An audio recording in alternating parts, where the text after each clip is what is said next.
Chapter 368. Their team had chased the long-clawed monkey all the way here. Originally, they had been thrown off by the cunning monkey. After losing their target, the team had split up to look for it. The 5 of them had rushed over because they had suddenly heard the movement here. Especially when they heard the long-clawed monkey's cry, they already knew that someone had intercepted the long-clawed monkey. Naturally, they were anxious, but they never thought that the ones who had intercepted their target would be Yanjiao people. They had clearly determined that there were no Yanjiao people following them. This time, they had been closely guarded from beginning to end. Except for a few people who knew about it, even most of the people in their own tribe didn't know about it. Unfortunately, they had unexpectedly encountered it. They had encountered it so far away. They just didn't know if it was a coincidence or deliberate. Were there other Yanjiao people around? If there weren't, with such a young warrior, they should be able to snatch back the prey with the strength of the 5 of them.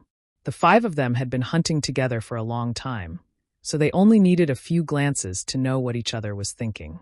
Especially the leader, after quickly exchanging glances with his companions, he looked at Xiao Xian.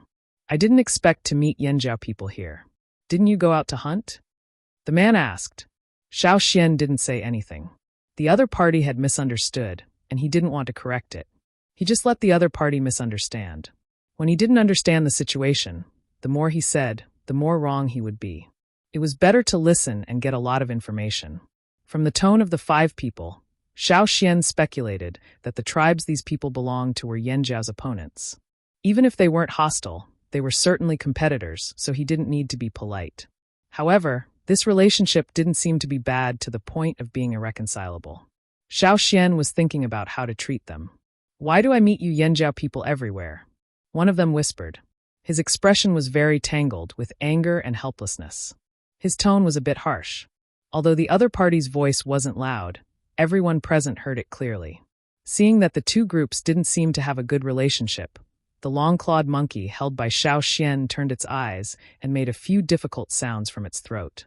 Its tied legs struggled to kick, looking like it was about to be strangled to death. Unfortunately, Xiao Xian didn't say anything, and the 5 people just glanced at it. They didn't care whether it lived or died. "I'm really sorry, brother from Yanjiao. This long-clawed monkey is the prey we've been tracking," said the leader. The other party's tone was calm, but they didn't sound too intimate. Even if they tried their best to control themselves, Xiao Xian could still see the tension in their expressions. They were on guard and ready to fight at any moment. Xiao Xian looked at the person who had just spoken and raised his chin. "Continue. Continue? Continue what?" The leader paused, thinking that Xiao Xian didn't take the long-clawed monkey seriously. He was delighted and said, "We can use other prey to exchange with you, a vicious beast of similar level with meat." He emphasized the words level and meat. "That should be fine, right?" Xiao Xian made a gesture of thinking, and then said to the 5 people, "No exchange." "You." One of the people couldn't help but point at Xiao Xian and threaten him. "So what if you're more powerful?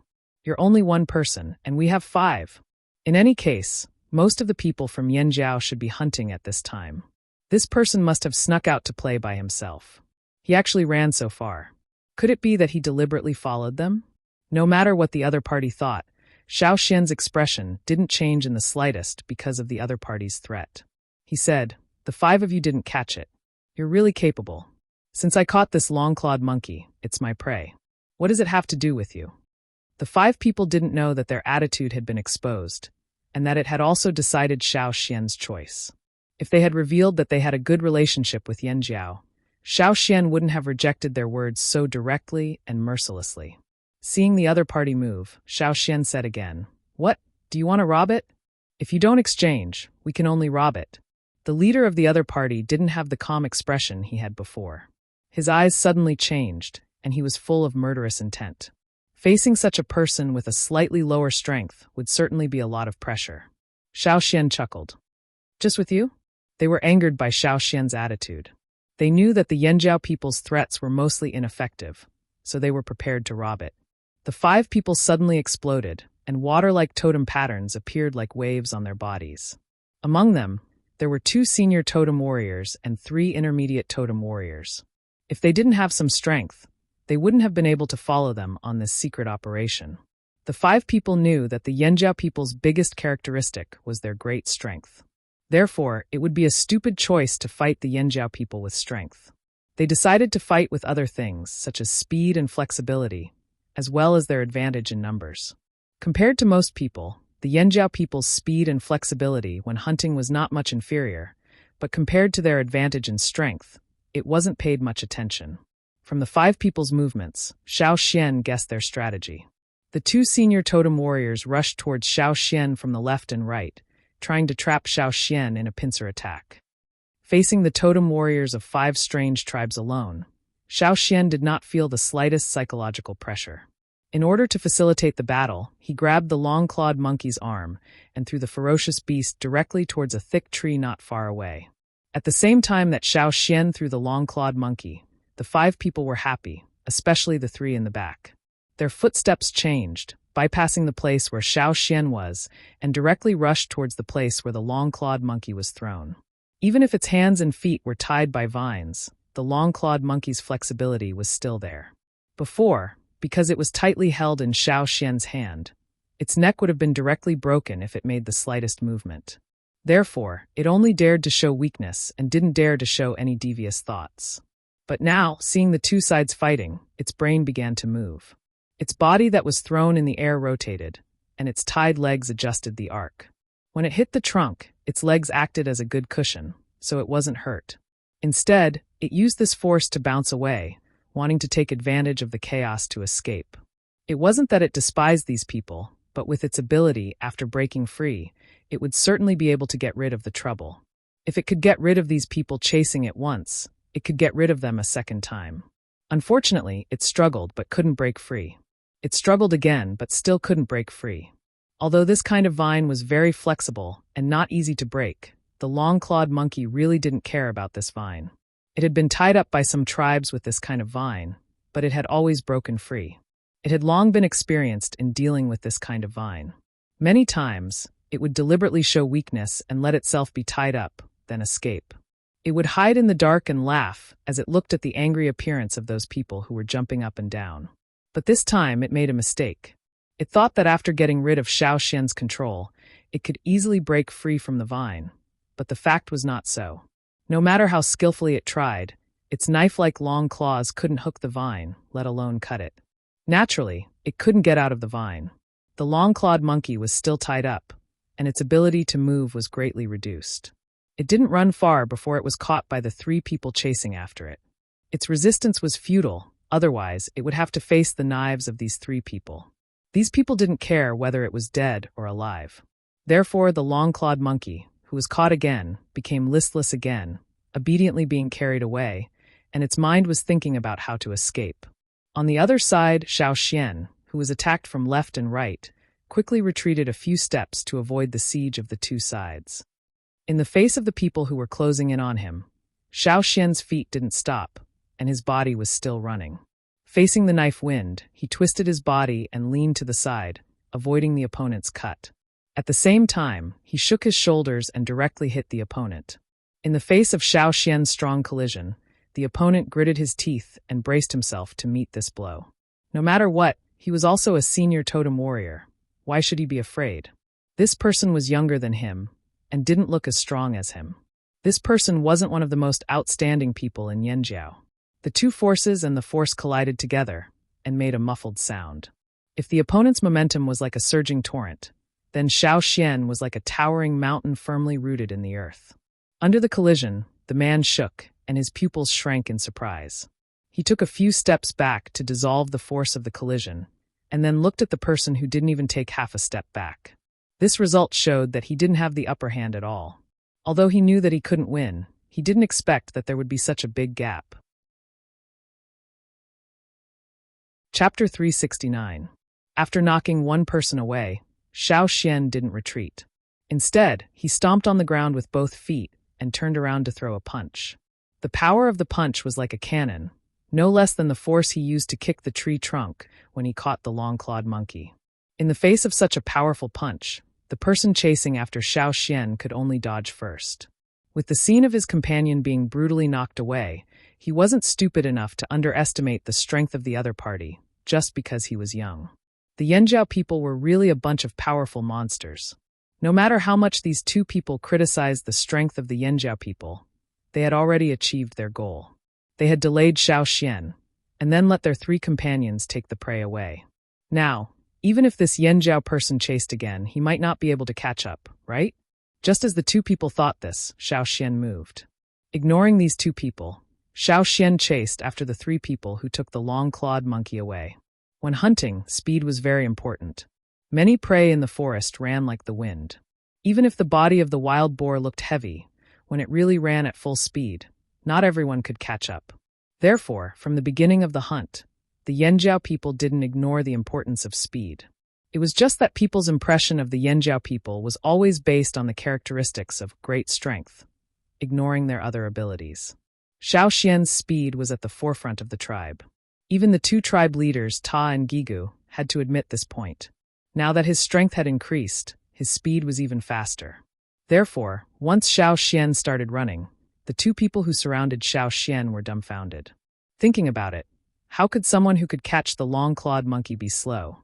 It was still too early for them to relax. Seeing Xiao Xian's movements, the two people could only chase after him, hoping to intercept Xiao Xian. Xiao Xian's totemic power burst out from his body. Under the flame-like totemic patterns, the strength in his muscles pushed his body forward. Xiao Xian lowered his body and rushed forward, moving at high speed and agility in the dense forest. He was not hindered by the bushes in the forest. Xiao Xian's clothes made a beast-like growl as he ran. The insects and birds on the tree couldn't see him clearly. Xiao Xian had already passed by the tree, and two figures were hot on his heels. The rapidly advancing silhouette was like a slithering snake, and the ferocious aura that locked onto its prey was like that of a wolf in the night. The two people chasing after Xiao Xian couldn't help but mutter in their hearts. How did another monster suddenly appear in Yanjiao? If they hadn't bumped into him, how long would he have hidden for? Are you planning to launch a sneak attack in the future? Seeing that Xiao Xian was getting closer and closer to the three people in front of him, the two people chasing after Xiao Xian became anxious. They sped up again, and one of them even took out the tree-thorn-hidden weapon that he had carefully prepared to deal with the long-clawed monkey. Unfortunately, Xiao Xian didn't give them the chance. The ground in front of him wasn't flat. There were all kinds of twining roots and dense vines. It was easy to get entangled. If he had to take care of these things, his speed would definitely slow down. The three people in front of him were the same. Compared to their initial speed, they had already slowed down. Therefore, in order to catch up with the three people in front of him as soon as possible, Xiao Xian planned to chase them from the air. While chasing after the long-clawed monkey, Xiao Xian had paid attention to the way the monkey ran. He had also tried it. He could have caught the monkey faster, but he still chased it for so long. He was trying to use this method. Every time he caught up, he would kick a tree to scare the monkey, not letting it run out of his sight. Then he would continue to observe its movements until he got the hang of it. Xiao Xian clenched the black dagger, turned around and swung his arm. The two people behind him only heard a cheep sound. The figure in front of them directly used the trunk of a tree to float in the air from a height of about 3 people. On the trunk that he had passed by, there was an additional inconspicuous footprint and a knife mark. Chi, chi, chi. In the dense forest, with a series of sounds, a very fast figure completely left the ground. Xiao Xian didn't care about the bushes on the ground, the old roots buried under the decaying and fallen leaves, the slippery moss and fungus secretions, and so on. Although his running speed was slower than on flat ground, in the forest, he was indeed faster than the other people. Sometimes he could quickly circle around the trees to avoid the hidden weapons thrown behind him. Seeing this scene, the two people who were chasing after him were shocked. He was actually imitating the behavior of the long-clawed monkey. Chase! Chase! They couldn't catch up. Damn! They miscalculated. This Yanjiao's speed was too fast. Seeing Xiao Xian's figure getting farther and farther away, the powerlessness in the hearts of the two people became heavier and heavier. The trees in this forest had very few branches when they were 7 or 8 meters above the ground. The higher they went, the more branches there would be. Even if they stepped on these branches, they would have to avoid other branches. This was also the reason why the long-clawed monkey could run quickly in the forest. It didn't have to worry about obstacles on the ground, nor did it have to face the dense intertwining branches on the trees. It also didn't have to step on the tree trunks to run. It had its own way of running. And now this way of running was learned by the Yanjiao. The two people also wanted to imitate it, but unfortunately, they used the wrong force. Not only did they not accelerate in the air, but they also slowed down. At this time, there was no time to make more attempts. They had no choice but to continue to step on the branches of the trees or run on the ground. When they saw their three companions again, they were already lying on the ground in a daze. They weren't seriously injured. After checking the injuries of the three people, the leader's heart was a little relieved. Then should we thank that kid for being lenient on account of the two tribes being neighbors? Another person said discouragingly. The others didn't say anything. Obviously, the other party really was lenient. Otherwise, with just the three of them, the other party had an absolute advantage in strength and speed. It would be easy for him to kill them. Xiao Xian really was lenient. After all, the purpose of these 5 people was to snatch the prey. When facing Xiao Xian, they only blocked him and didn't really kill him. Xiao Xian would naturally be a little lighter. Was it also caused by him? The leader pointed to several broken trees in front of them that were blocking the road and asked. Yes. The 3 people's faces were dejected. After being slapped to the ground by the other party, they wanted to get up and chase, but the sound of the branches breaking made them stop. The other party was warning them. Thinking about it made their chests tighten. What should we do? Someone asked. What else can we do? Meet up with the others and tell them that the thing was stolen by a Yanjiao. The leader said angrily. Their skills were inferior, so they admitted defeat. It would be difficult for them to take out the thing that entered the Yanjiao's pocket. After going back, the tribes would probably have a good talk with the Yanjiao. Thinking that the elders of the 2 tribes might once again engage in a war of words, they could already foresee how smug the Yanjiao people would be. TSK, so fucking sullen. On the other side, Xiao Xian brought the listless long-clawed monkey to a secluded place and patted its drooping head. Don't play dead. Take out the thing. The long-clawed monkey looked up at Xiao Xian and seemed to be at a loss. Still playing dumb with me. Take out the thing. Xiao Xian tapped its shoulder with the back of his short knife. Those people were so persistent in wanting to bring back this vicious beast. Whether dead or alive, there must be another purpose. This long-clawed monkey had something they were looking for. Chapter 370. It was smart enough and seemed to understand human behavior very well. This long-clawed monkey seemed to know a lot. Xiao Xian stared at the long-clawed monkey, staring at it until all of its hair almost stood up. It originally wanted to take advantage of the chaos to escape, but it didn't expect to fall into Xiao Xian's hands. The long-clawed monkey was now very scared. It was still okay when it was caught by those people. It still had the confidence to think of various ways to escape. However, facing Xiao Xian, it felt a lot of pressure. After holding back for a long time, the long-clawed monkey let out a vague cry, as if it was still quibbling. Not giving it, Xiao Xian glanced at the long-clawed monkey. Fine, I'll just kill you. Seeing that Xiao Xian was about to use his knife, the long-clawed monkey became anxious. It let out a few hurried screams. Its eyes were full of pleading as it looked at Xiao Xian. Its eyes reflected light, as if they were full of stars. People who saw these eyes would inexplicably feel a soft feeling in their heart. Xiao Xian was also shaken for a moment, but soon he knew that this was a psychological attack. This long-clawed monkey had a lot of cards up its sleeve. Sure enough, seeing that Xiao Xian recovered in the blink of an eye, the long-clawed monkey's eyes changed.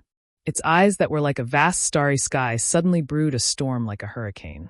Its face also became ferocious. It opened its mouth wide, revealing 2 rows of teeth. For long fangs filled the surrounding air with a bloody aura. If the long-clawed monkey's eyes were as bright and clear as a child's, then now it was like an evil spirit in a scorching hell. Such a sudden change would cause a psychological impact and pressure on people. In the face of such a change, some timid people would be scared out of their wits and would be affected for a long time. Their behavior would also be affected due to panic and make mistakes. Xiao Xian slightly stepped back, but he didn't panic. He raised his hand and placed it not far from the long-clawed monkey's forehead. Under the fierce gaze of the long-clawed monkey, a blue flame emerged from his palm. The long-clawed monkey's ghost-like expression stiffened, and the viciousness in its eyes completely disappeared, leaving only fear. A sharp cry came from its throat as it tried its best to move its legs to avoid Xiao Xian's palm. It wanted to leave this place, but it was bound by the vines and couldn't break free. It couldn't run at all. What do you think? The choice is up to you. If you tell me honestly, I can let you go. But if you still want to hide it, then don't blame me, Xiaoxian said. This time, the long-clawed monkey didn't have the slightest bit of wishful thinking. It knew what that flame was, but it didn't expect to see it in the forest. It was extremely disgusted and afraid of that blue flame. Humming and trembling, as if it had made up its mind, the long-clawed monkey adjusted its posture. Its stomach swelled and contracted, as if something was squirming inside. Then, something not much bigger than an adult's fist rolled out of the monkey's mouth. Xiaoxian frowned as he tore off a leaf from a nearby tree. He picked up the thing that rolled out and wiped off the mucus on the outside. Fruit. Xiaoxian was puzzled. Because the fruit had a thick layer of skin, even if it was swallowed by the long-clawed monkey, it wasn't digested. After wiping off the outer layer of dirt, a faint fragrance came out. It wasn't strong, but it was intoxicating. Although he didn't know what it was, the previous behavior of the 5 people and the long-clawed monkey's painful expression told Xiaoxian that this fruit was very special. Whether it was for humans or berserk beasts, it would certainly have great benefits. While Xiaoxian was observing the fruit, the long-clawed monkey was restless. From time to time, it quickly glanced at Xiaoxian, but it didn't dare to look directly at him. Its claws dug into the ground, but it didn't dare to directly stretch out its claws. It was afraid that Xiaoxian would really cut off its claws. Those people were looking for this? Xiaoxian held the fruit and looked at the long-clawed monkey. The long-clawed monkey nodded again and again. Xiaoxian nodded, and then under the reluctant gaze of the long-clawed monkey, he wrapped the fruit in clean leaves and put it in his animal skin bag. Seeing Xiaoxian looking at itself again, the long-clawed monkey quickly withdrew its gaze from the fruit. Its body curled up and looked at Xiaoxian eagerly, waiting for Xiaoxian to fulfill his promise. Xiaoxian didn't really want to enslave this long-clawed monkey. He didn't plan to enslave a second slave. He didn't know much about slavery. After inquiring about Jiju's words, he found that there were a lot of things involved. If he didn't pay attention, he might get himself into trouble. For things that he didn't know much about, Xiaoxian still treated with a cautious attitude. Picking up the stone knife, under the frightened eyes of the long-clawed monkey, Xiaoxian waved it. The long-clawed monkey, who closed its eyes in fear, felt the bindings on its body loosen. It suddenly opened its eyes, and a flash of joy appeared in its eyes. For a moment, it thought about whether or not to grab the fruit back, but it still rejected the idea. This person was different from the people it had met before. It was lucky to escape this time. If it were to court death again, it would probably become this person's food. No longer thinking about it, the long-clawed monkey suppressed the emotions in its heart. It was about to leave when it heard Xiaoxian say, "Wait a minute." The long-clawed monkey's footsteps stiffened. It turned around like a rusty robot, wondering if Xiaoxian was going back on his word. "Do you know the Yanjiao tribe?" Xiaoxian asked. The long-clawed monkey was stunned by this question, and then it raised its hand and pointed in a direction with some doubts. It made a squeak sound, as if it didn't understand why Xiaoxian said this. Instead, it asked Xiaoxian if he was pointing in the direction of the Yanjiao tribe. It had seen the Yanjiao people and could feel that Xiaoxian and the Yanjiao people's breath were similar, so it was confused after hearing Xiaoxian's words. In that direction? Xiaoxian looked, and it was consistent with the route he had decided on. Squeak! The long-clawed monkey vigorously nodded. No matter what Xiaoxian meant, it just nodded. "Okay, you can go." Xiaoxian waved his hand. This time, the long-clawed monkey didn't leave step by step. Instead, it fiercely kicked its legs, and its figure flashed and disappeared. It ran very eagerly, and secretly decided that if it saw Xiaoxian in the future, it would take a detour. After sorting out his things, Xiaoxian continued on his way. The 5 people that Xiaoxian got rid of, after meeting up with their companions, looked around the forest, but didn't see Xiaoxian's figure. Seeing that the time set by the chief was getting closer and closer, they could only go back with a belly full of unwillingness. They were the people of the Taihe tribe, which was adjacent to the Yanjiao tribe's territory. Quarrels were common. If the thing was stolen by someone else, it would be fine, but it just had to be a Yanjiao person, so they felt very sullen. When the team that went out to hunt down the long-clawed monkey returned to the Taihe tribe, they told the chief and other elders that the operation had failed, and that the thing was stolen by a Yanjiao person. As expected, whether it was the chief or the several elders, they all had a belly full of sullen anger. Previously, When a warrior of their tribe went out to hunt, he found a rare fruit that was about to ripen in the forest, but there were many fierce beasts lying in ambush around. With only 2 or 3 people, it was impossible to safely snatch it, so they immediately returned to the tribe and secretly told the chief. The fruit was a kind of fruit that could gently improve the strength of a warrior. It was very rare because there were many animals in the forest that liked the fruit. The fruit was also very good for their improvement. Moreover, the smell of the fruit was very light, and the animals in the forest had a much more sensitive sense of smell than humans. Perhaps they could detect the movement of the fruit from thousands of miles away, but humans couldn't. This was also the reason why these animals could always find the fruit before humans. The reason why the fruit was rare was that after many fruits ripened, they would be snatched by various fierce beasts before humans could find them. Historical experience and lessons taught the people of the Taiha tribe that after finding a good thing, the first thing to guard against was not the various fierce beasts lurking around the fruit, but their barbaric neighbor, the Yanjiao tribe. Therefore, in order to get the fruit back, after the chief and several elders of the Taiha tribe discussed with each other, they didn't make this matter public. Instead, they secretly sent a team to carefully avoid the sight of the Yanjiao tribe and secretly went to the place where the fruit was located. They would wait for the fruit to ripen and snatch it back. It just so happened that the Yanjiao tribe was in the middle of a hunting activity, so they didn't notice the movements of the Taiha tribe. Unfortunately, when the people of the Taiha tribe were snatching the fruit, a very fast long-clawed monkey was 1 step ahead of them and swallowed the fruit. Therefore, 2 of them went back to the tribe to inform the chief of this matter, while the others chased after the long-clawed monkey. However, the long-clawed monkey was very fast in the forest, and it was very difficult for them to track it. They chased and lost it, so they had to divide into several small teams to search for it. The large forest was far away from the tribe, and the environment was relatively unfamiliar, so it was difficult for them to find it. Finally, the 5 people heard the movement and rushed over. They found the long-clawed monkey, but unfortunately, they couldn't snatch it. Looking for the fruit, it was snatched by the long-clawed monkey. Catching the long-clawed monkey, it was snatched by the Yanjiao tribe. Snatching it from the Yanjiao tribe, they lost. Snatching it, they couldn't snatch it. Fight! They couldn't beat it. They tried to guard against it, but in the end, they still couldn't guard against the Yanjiao tribe. How could they not be angry? A gray-haired elder of the Taiha tribe felt the fire on his head, and his beard was sticking up. He pointed at the people who came back and scolded them, and finally concluded, "You can't even beat a Yanjiao tribe." The people who were being scolded lowered their heads and thought in their hearts, "What do you mean by can't even beat a Yanjiao tribe? Is it easy to beat a Yanjiao tribe? It's easy to say, but why don't you fight? Aren't you the same old man from Yanjiao every time?" They only dared to think about it, but didn't dare to say it out loud. Not being able to beat a Yanjiao tribe was indeed not something to be proud of. Clearly, their tribe had more people than the Yanjiao tribe, so why was it that the Taiha tribe suffered most of the time? And on the Yanjiao tribe's side, after a fierce hunting activity, the team also brought the prey back to the tribe. Along the way, they met a few old rivals of the Taiha tribe.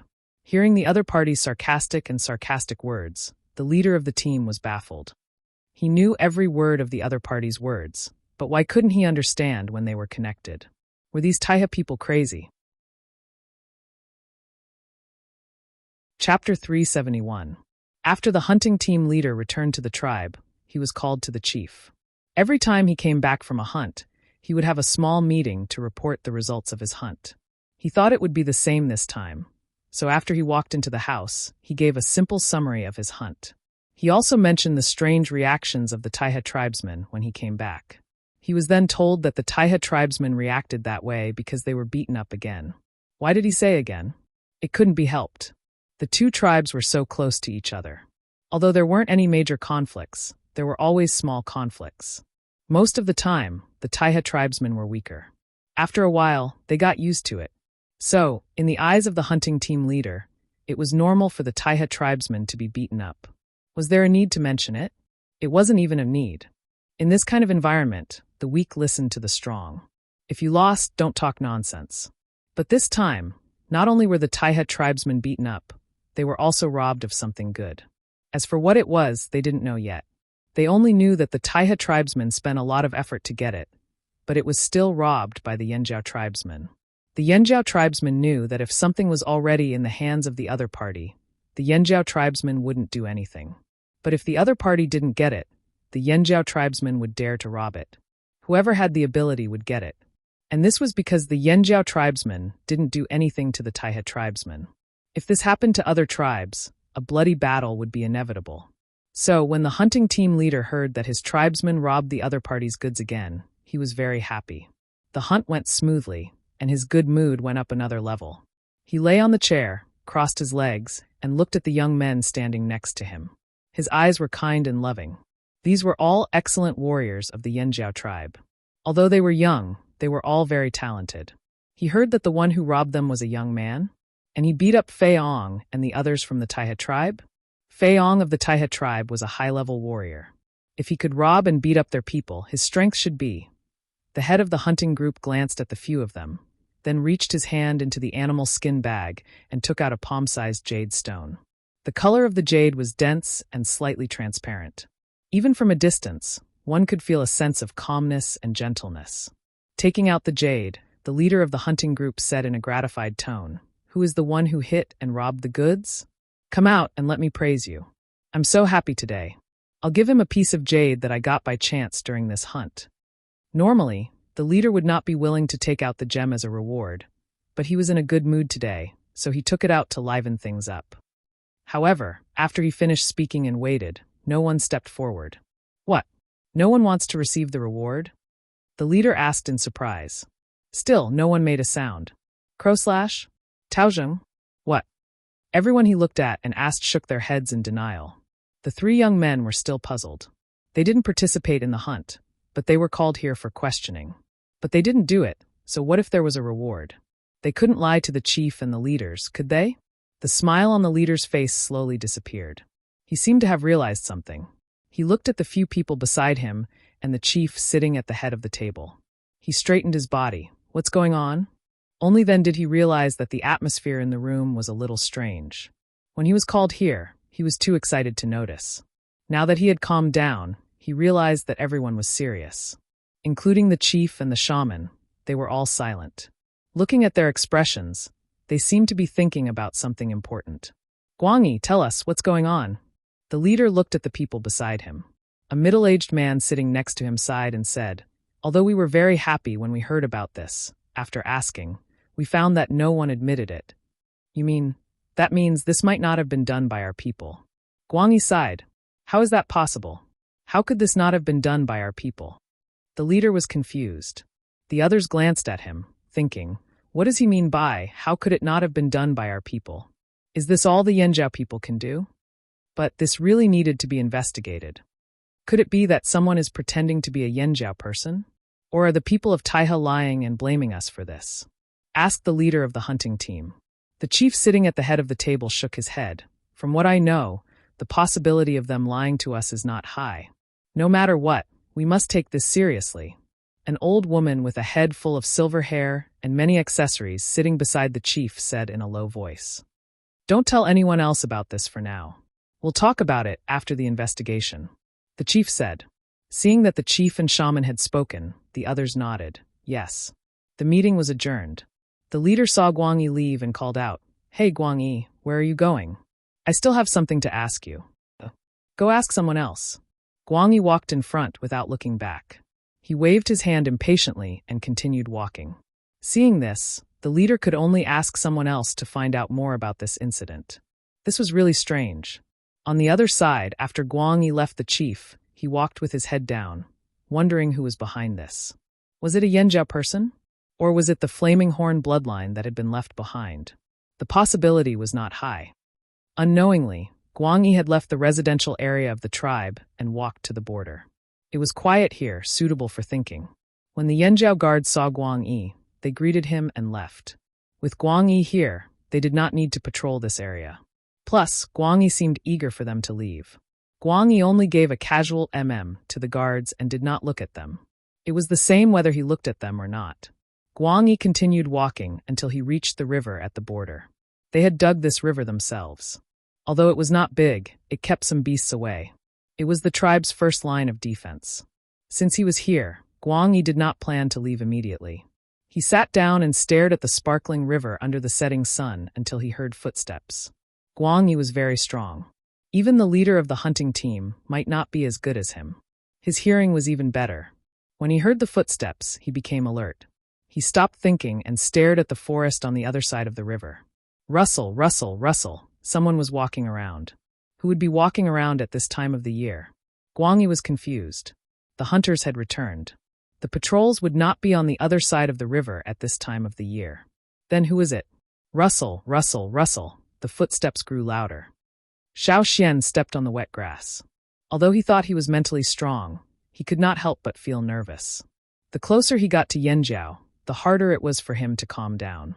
Were the other half of the Yanjiao people the same as the Yanjiao he knew? Was his temperament as he had imagined? Would there be other drastic changes? What kind of attitude would they have towards him?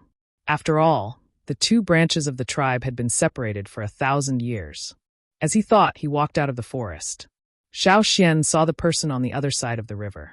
It was a middle-aged man wearing clothes made of cloth and animal skin. He had a short beard and a muscular body. His skin that was exposed outside his clothes was dark. His back was straight, and he stood steadily. However, he gave off the feeling that he would attack at any moment. The man's eyes narrowed. He looked sternly and oppressively at Xiao Xian on the other side of the river. When he saw the man, Xiao Xian's first thought was, "I've found you." As for Guang Yi, he frowned when he saw the young man. He scolded him sternly. "What are you doing outside at this time of the year?" Xiao Xian. He had thought of all possible reactions when he saw a tribesman. The only reaction he did not expect was this. Seeing the confusion in Xiao Xian's eyes, Guang Yi said sternly, "What are you waiting for? Come here." Guang Yi walked back a little and kicked a tree as thick as 2 people into the river. Looking at the tree floating in the river and the uncle's scolding gaze, Xiao Xian thought, "Forget it, I'll go over first." He jumped up and landed on the tree. Using the buoyancy of the tree as support, Xiao Xian jumped up again and landed on the riverbank. Looking back, Xiao Xian saw the uncle dragging a piece of wood floating on the river to the shore. There was a straw rope tied to one end of the tree. After crossing the river with the help of the tree would be pulled back and placed on the bank. It would be used the next time someone crossed the river. Tossing the tree aside, Guang Yi saw Xiao Xian still standing there and was displeased. "What are you standing there for? Go back. What time is it now? Why are you still strolling outside?" Xiao Xian scratched his head. What did he mean? Was he acting friendly? Didn't seem like it. Looking at the man walking forward with his hands behind his back, Xiao Xian wanted to ask, "Uncle, did you get the wrong person? Hurry up and follow. Don't even think about sneaking out at this time." Guang Yi's face was scolding, his gaze so stern it was like he wanted to nail someone to the ground. Guang Yi's actions were like an elder who caught a junior sneaking out to play and was scolding him. Xiao Xian was even more confused.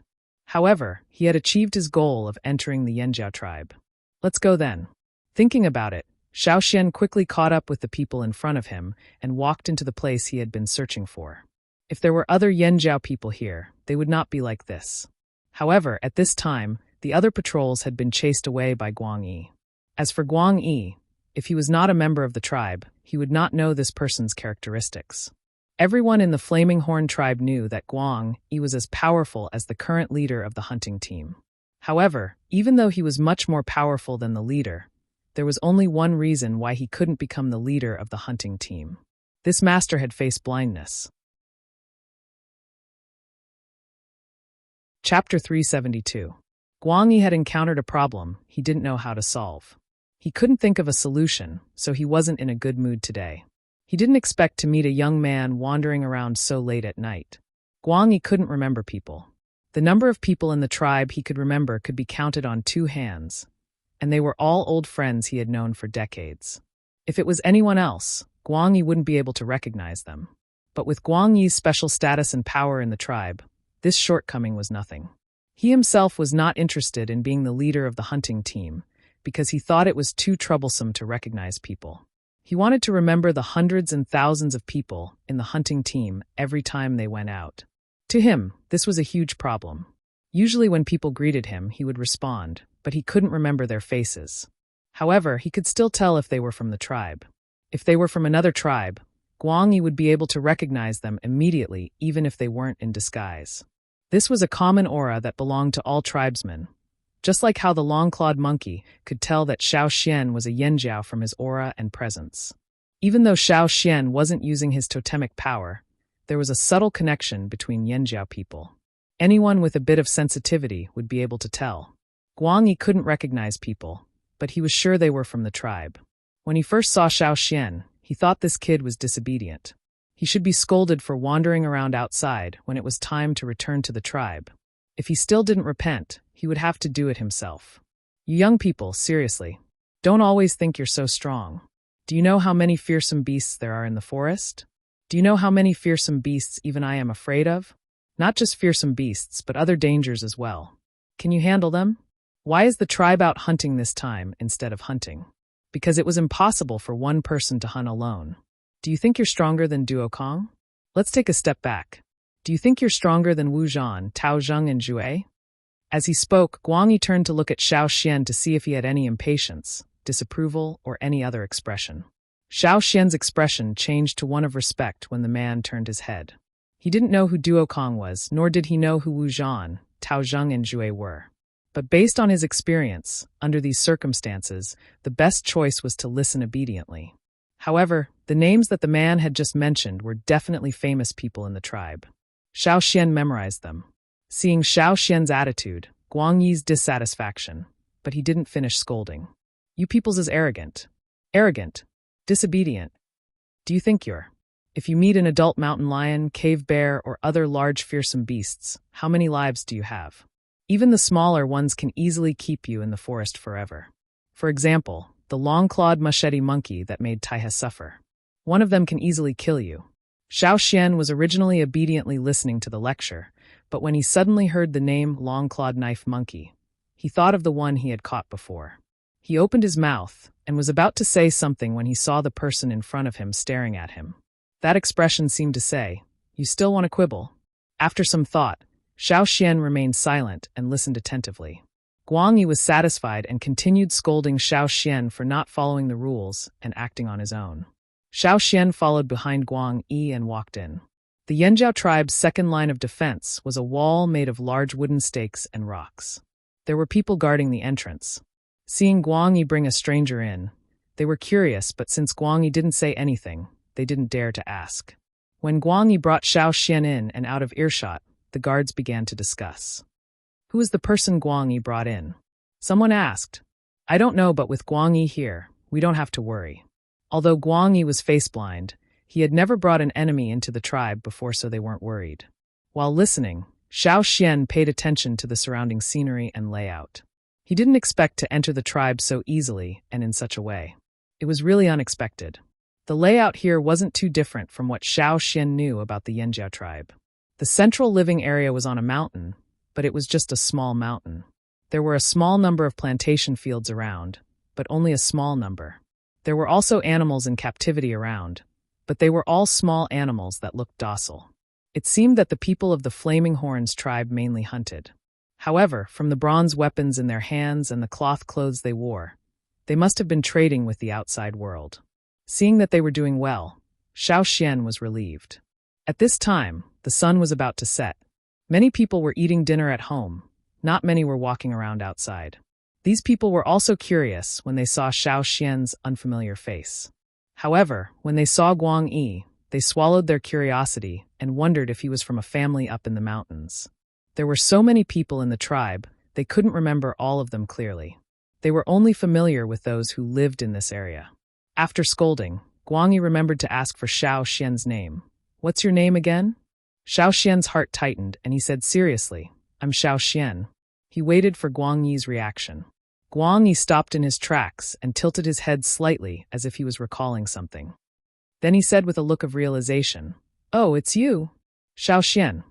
Who are you thinking of now? You've got the wrong person, you know? Actually I.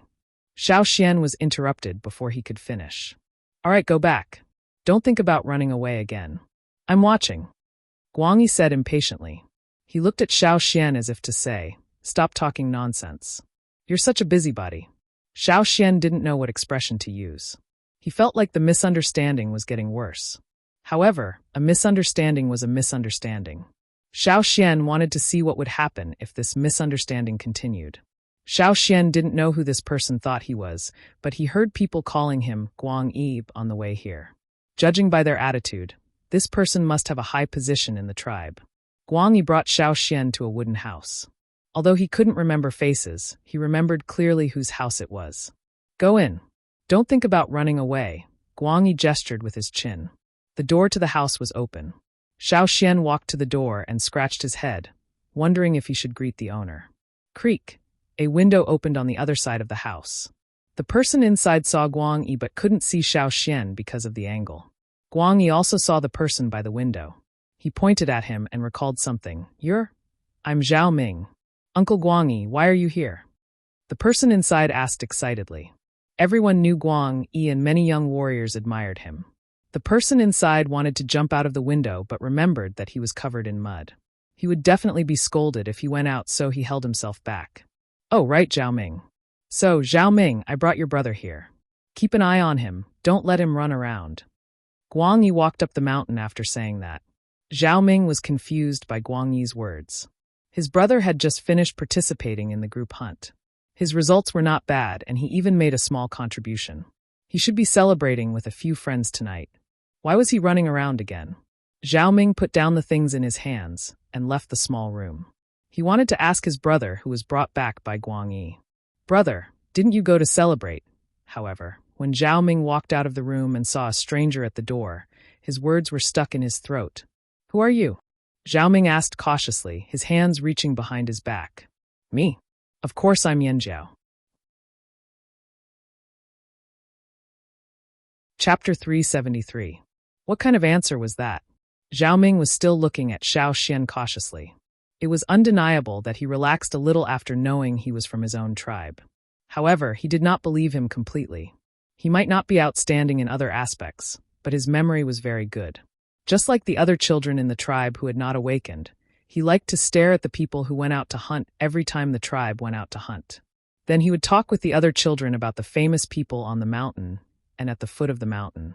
Even if they were not famous, he could still remember their names. However, Zhao Ming had no recollection of the person in front of him. Although he believed that Guang Yi would not bring in anyone who was a threat to the tribe, Zhao Ming trusted his own memory even more. I've never seen you before. Zhao Ming's hand was still behind his back. There was a dagger in a leather sheath on his belt. Xiao Xian did not mind. He noticed that there was only one child in the house. He was not in a hurry to clarify and decided to play with the child. The children here were more alert than the children in the other Yanjiao tribe. Perhaps it was because the environment was more complicated. After all, the Yanjiao people had lived in isolation for almost 1,000 years. Their thinking was much simpler. Pulling a wooden stool over, Xiao Xian sat down and looked around the house. This was the area at the foot of the mountain. This should be a normal family in the tribe. Looking at the daily necessities, there should not be many people living here. Perhaps there were only 2 brothers. Although the things in the house were simple, compared to the Yanjiao tribe Xiao Xian had lived in, the people here had come into contact with many different things. There were cloth bags hanging on the wall and some composite or metal tools. There were fewer pure stone tools. There were pottery bowls and pots on the table. There was also a large pottery water tank in the corner of the floor. It was all made of painted pottery. Seeing Xiao Xian looking around, Zhao Ming took half a step forward and took a deep breath as if to encourage himself. His voice grew louder. Who are you? I'm Xiao Xian. Xiao Xian? Never heard of you. Are you really from Yanjiao? Zhao Ming hadn't awakened, yet so his abilities were limited. His senses were not as strong as Guang Yi and the others, so he couldn't tell if Xiao Xian was Yanjiao or not without his totemic power. He couldn't even tell if Xiao Xian was Yanjiao. The answer to the illumination was the totem patterns that appeared on Xiao Xian's face. Because he was wearing cloth clothes and animal skins, the totem patterns on his arms and other parts of his body were not obvious. It was already late and the light was not good. The illumination could only illuminate the patterns on Xiao Xian's face. The totem pattern was a very powerful proof. It was more useful than 1,000 words. Seeing the totem patterns on Xiao Xian's face, Zhao Ming finally let out a long sigh of relief. His speech was also much easier. Where do you live? I've never seen you before. Also, why did Guang Yi bring you to my house? Zhao Ming pulled over a square stool and sat down. he asked Xiaoxian. I was wandering outside when Guangyi caught me. He asked me who I was, and I told him I was Xiaoxian. Then he brought me here. Xiaoxian shrugged helplessly. Does your brother look like me? Zhao Ming shook his head. No, not at all. But Uncle Guangyi can't recognize people, and he gets names wrong. My brother's name is Zhao Quan, not Xiaoxian. So he was face blind. Xiaoxian understood. He had guessed this before, but he never met someone like this. He didn't expect the first Yanjiao he met here to be face blind. He even got names wrong. Aren't you going back? Zhao Ming asked. I can't. I'm going to stay at your house for the night. Xiaoxian said. Zhao Ming didn't understand why Xiaoxian said, you can't go back. He wanted to ask more, but his stomach growled. Everything had to wait until he was full. Zhao Ming put his questions aside for now. They were all tribesmen, and there were no grudges between them. It was fine to stay for the night. Just like how his brother was sleeping at a friend's house. You can stay. My brother isn't coming back tonight, so you can sleep at his place. Oh right, have you eaten? No, I didn't get to eat before Guangyi brought me back. He even scolded me the whole way. Xiaoxian said. Zhao Ming gave Guangyi a sympathetic look. Guangyi was famous for teaching people a lesson, and he always had a serious look on his face. Many people in the tribe respected him, even the young warriors in the tribe. Then I'll share some with you. Zhao Ming brought over a clay pot. There was some cooked meat soup inside. It was still warm. His brother had asked someone to bring a pot of meat soup back, so he wouldn't starve. If he couldn't finish it tonight, he could eat more tomorrow.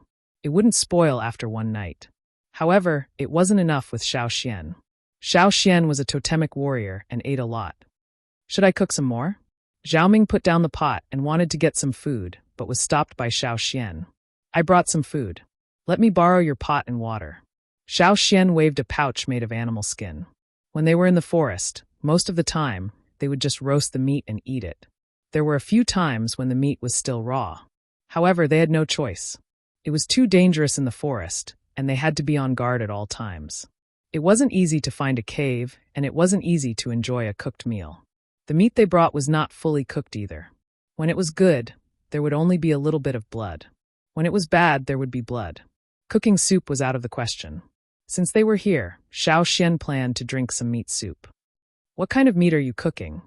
Zhao Ming sniffed and asked. I don't know what it's called. It looks weird. Want some? No, we can't eat what you totemic warriors eat. Although he was greedy, he knew his limits. You can have some soup. Xiaoxian scooped half a spoonful of soup and poured it into Zhao Ming's bowl. The meat soup he cooked wasn't that strong. Children could drink it after diluting it. Xiaoxian had seen it in the tribe before. Moreover, Xiaoxian noticed that the children here were stronger. Hey, my brother is always like this too. Zhao Ming grinned from ear to ear.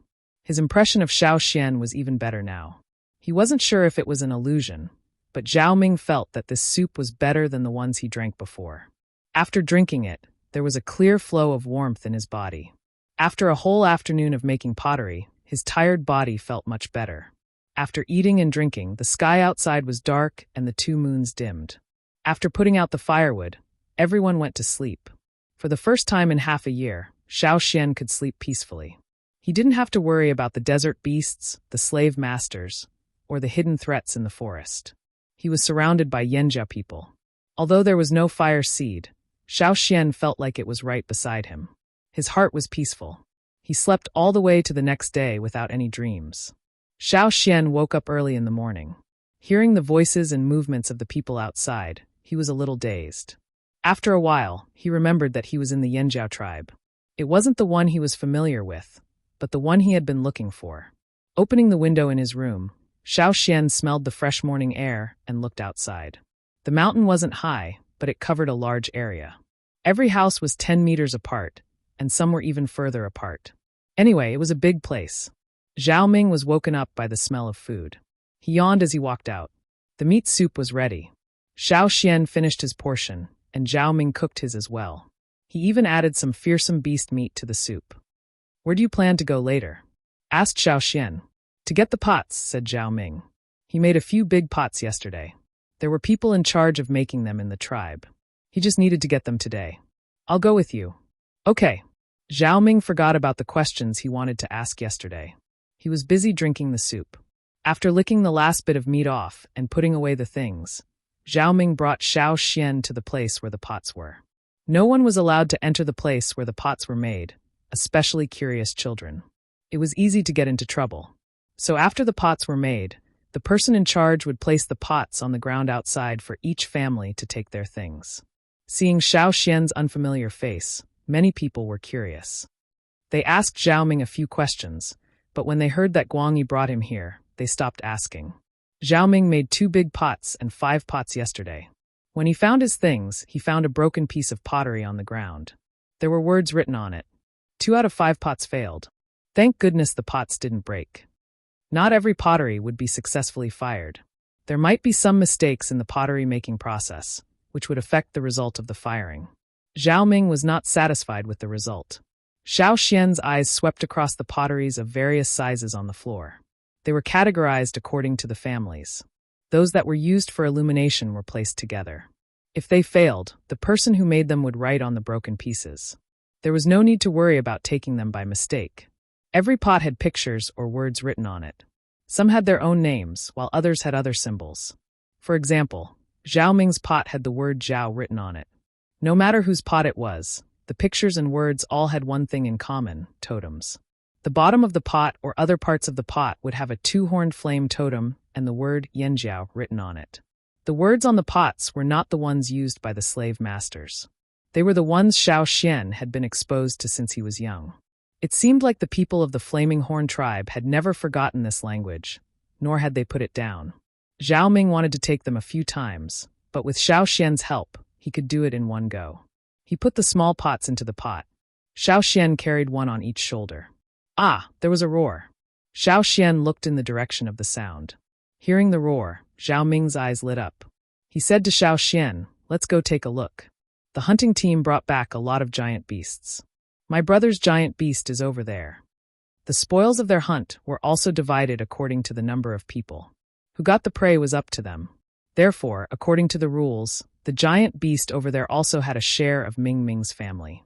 When the time came to slaughter it, they would be able to get a lot of meat. Children who had never participated in a hunt were always curious about the giant beasts. Zhao Ming was no longer in a hurry to go home. He pulled Xiao Xian over to show off. After all, this was his brother's work. It's a dinosaur. Zhao Ming was very excited. It was rare to get such a giant beast. Xiao Xian looked over. A giant beast was tied up by thick vines. It was lying on the ground. There was a circle of thick wooden stakes around it.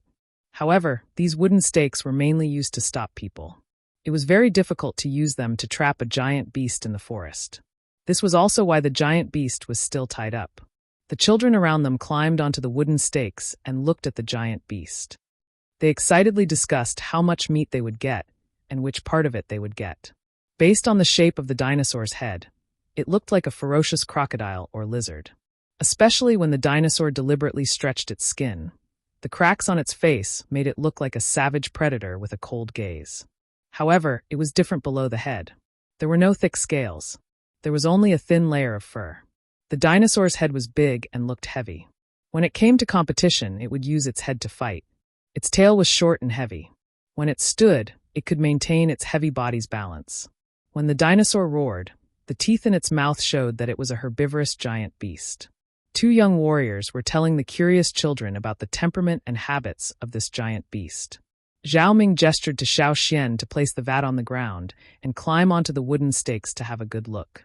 They could only see through the gaps in the stakes. It was too much of an eyesore. Xiao Xian thought about it. Anyway, there was no need to worry about the vat being taken. After Zhao Ming climbed up, he ran to the side and listened to the 2 warriors' description of the hunt with the other children. Xiao Xian looked at the giant beast that had changed its position on the ground. This giant beast was 4 to 5 meters tall even when it was lying down. There was enough meat for everyone to share. As he thought about it, Xiao Xian noticed that there was something wrong with the vines around the giant beast. He was a frequent user of vines. Naturally, he could tell that one of the loops where the vines were tied was broken. It was slightly loose. "Hey, you 2 over there. The dinosaur is about to bite off the vines," Xiao Xian shouted. The 2 young warriors who were talking excitedly were displeased with the sudden interruption. But when they heard Xiao Xian's voice, they quickly looked over and noticed the anomaly. "Get down!" One of them waved at the children on the stakes and blew the wooden whistle. They were used to situations like this, so they did not panic. They knew that if what the man said was true, the two of them would not be able to handle it. The dinosaur knew that it had been discovered. It opened its mouth wide and bit down on the vines. Its body suddenly stretched and its powerful jaws moved. Bang! Xiao Xian heard a cracking sound, followed by a high-pitched roar of a beast. Zhao Ming and the other children quickly slid down the stakes and left without looking back. This was the battlefield of the warriors.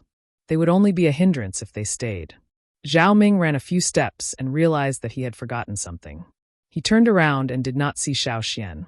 Instead, he saw two large vats beside the stakes. Just as he was thinking about whether he should go back and look for it, Zhao Ming suddenly heard a thunderous boom. The ground shook because of it. The roar was gone. Everything seemed to have returned to normal. Zhao Ming did not hear any movement from the warriors guarding the vines. He swallowed his saliva and bravely moved forward. Through the gaps between the stakes, he saw the giant dinosaur kneeling on the ground. Its head was already smashed into the ground. Its hind legs were kicking, as if it was trying to pull its head out. But it seemed to be powerless. Chapter 374. At this time, the people who heard the whistle also rushed over. Their reaction was fast enough. Because this kind of thing happened often, they didn't dawdle. When they heard the whistle, a large area was cleared out. The people who were originally here had already run away, including the children who were watching the show. They had already run to a safe place. But this time, it ended too quickly. Before anyone could react, it was already over. Looking at the dino head that was smashed into the ground, then at the person standing in front of it, the people who rushed into the circle looked at each other in confusion. Fuck, who the fuck is this? Finally, the most authoritative person among them was pushed out.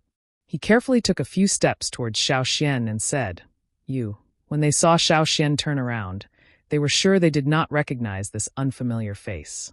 However, one of the guards who was guarding the gates of the tribe yesterday came over. When he saw Xiao Xian, he said, "Hey, aren't you the one Guangi brought in yesterday?" At this moment, two figures appeared on the wooden stake. "What's going on?" asked one of them. When the crowd saw the two people on the wooden stakes, their expressions changed and their tone became more cautious. One of them briefly explained what had just happened. Tao Zheng was still upset. Yesterday, he was dragged to the chief's place and scolded. Today, he came out to hunt for food but bumped into Zhuai on the way. His mood worsened. Everyone knew that Zhuai was a crazy person. If they went out with him, they would not be able to hunt properly. Unexpectedly, before they even left the tribe, they heard the commotion. After getting a general idea of what happened, Tao Zheng did not pay too much attention to it. After all, this kind of thing happened all the time, and the tribe's security measures were good. He looked at the dino head that was smashed into the ground, then at the stranger standing there. Tao Zheng's first reaction was, I've never seen this person before. Is he from our tribe? Not bad. His second reaction was, oh no. As expected, before Tao Zheng could say anything, Zhuai, who was standing next to him, was already gone. Everyone in the tribe knew that Yu was a fighter. Every time there was an outstanding warrior in the tribe, you would go over and interact with that warrior. But now, Yu was excited to meet someone who could beat the dino head to the ground in one move. With the sudden rise of the totem power in his body, Yu's momentum increased sharply. The pressure of a senior totem warrior rushed to Xiao Xian's position in the field, and even the people standing not far away could feel it. The top part of the wooden stake that Yu had been standing on had been shattered. Yu rushed towards Xiao Xian at an extremely fast speed. His movements were swift and ferocious, as if he had encountered an excellent prey in the forest. He was extremely serious, as if everything around him had faded away, leaving only himself and his prey. The reason why so few people were willing to cooperate with Hui in hunting was that they couldn't get used to Hui's style, which was fine just a moment ago and then suddenly exploded in the next moment. The other reason was that Hui's rhythm was too fast for most people to keep up. But now, before the person who came to solve the dino head problem could finish his sentence, Yu had already attacked. The faces of the other warriors present twitched. There was no need to say anything more. It was useless to say anything now. They couldn't stop you anyway. Although they didn't know who the other party was or where they came from, everyone in the Yanjiao tribe knew that it would be difficult to stop you, who was as excited as if he had drunk the blood of a king beast. Unless the chief and the other leaders personally stopped him, They could only wait until he was satisfied. Something bad was going to happen. This was what everyone thought at the same time. They wondered whose house would be unlucky enough to be affected this time. That person was so pitiful. He only managed to defeat one Dino head, and now he was targeted by you. Everyone thought. In the face of Huey's sudden attack, Xiao Xian didn't dodge. Instead, the moment Hui moved, an aura that wasn't any weaker than Huey's exploded. The totemic patterns he showed Zhao Ming last night were slightly dark, but now, because his totemic power was at its peak, the totemic patterns on his body were like lava. The air around him roared continuously. In the face of the incoming fist, Xiao Xian's arm slashed out like a hunting knife. Advanced. Tao Zheng, who was standing on the wooden stake, narrowed his eyes. An unfamiliar face with a Yanjiao totemic pattern and an advanced totemic warrior. How could there be someone like this in the tribe? He suddenly remembered why he was dragged to the chief's place. Looking at the people in the field, could it be bang? The fist collided with the palm. A dull sound pierced everyone's eardrums, making their hearts tremble. Xiao Xian didn't dodge and continued to face the fist head-on. Force with force. Tao Zheng's eyes flashed. When the Yanjiao people were fighting outsiders or hunting, they might use a lot of other techniques. But when it came to internal competition, they liked to fight force with force. Strength, speed, momentum. No matter what, they would always fight force with force. But there weren't many people in the tribe who dared to fight force with you. Tao Zheng was familiar with all of them, but not this one. Xiao Xian's muscles tensed up. The strength and momentum of his totemic power at its peak burst out. He didn't dodge nimbly, nor did he wait for an opportunity to strike. He didn't use any other tools. He relied solely on himself. To Xiao Xian, this wasn't a hunt. It was the first time he had interacted with another Yanjiao tribe. He couldn't suppress the excitement in his heart. He wanted to know how the Yanjiao people here had developed. Without the fire seed, how were they doing now? Everything in this head-on battle was like a golden knife that cut through the fog that had been shrouding them for years. Even the totemic flames in his mind seemed to be as excited as Xiao Xian. 1,000 years, in the eyes of others, these two people were like two hard rocks colliding. It was hard to say who would win or lose. Bang, bang, bang, bang. Many people couldn't even see the two people's figures clearly. They could only see that there were more and more holes. Some looked like they were made by fists and were slightly round. Others were made by feet and were slightly flat. No matter which one it was, someone had to fill in the holes after the battle. It wasn't a small project. They felt the shaking of the ground and the splashing of dust and stones. It was like a giant beast was wantonly trampling on the ground. Every time it rang out, everyone's hearts would tremble violently. Especially Zhao Ming, who was looking through the gaps between the wooden pillars. He was completely stunned. He didn't know that the person who stayed in his house last night was actually someone as powerful as you. Who was Xiao Xian? Why hadn't he heard of him in the tribe? Was he secretly groomed by the chief? Even the dinosaur that was knocked into the ground didn't dare to move. It had pulled its head out, but when it saw Xiao Xian and you clashing, it buried its head back into the hole. It was as if it was deceiving itself. Stop! An angry roar came from afar like a thunderclap. Bang! The two people separated from each other. Xiao Xian stumbled back 2 steps. On the other side, Zhuai slid back a few steps before stopping. If someone was close enough, they could smell the smell of burnt vegetation. If they looked closely, they could see Zhuai's sturdy vines woven straw shoes. They were smoking. Xiao Xian looked at his clothes. When he hunted in the forest, he usually hid or ambushed. It was rare for him to encounter such a direct confrontation. His aura was not concealed at all. The vibrations were hard to control. When they clashed, it was like 2 sharp blades clashing against each other. Hence, Xiao Xian's cotton shirt and pants were torn in many places by the sudden turbulence.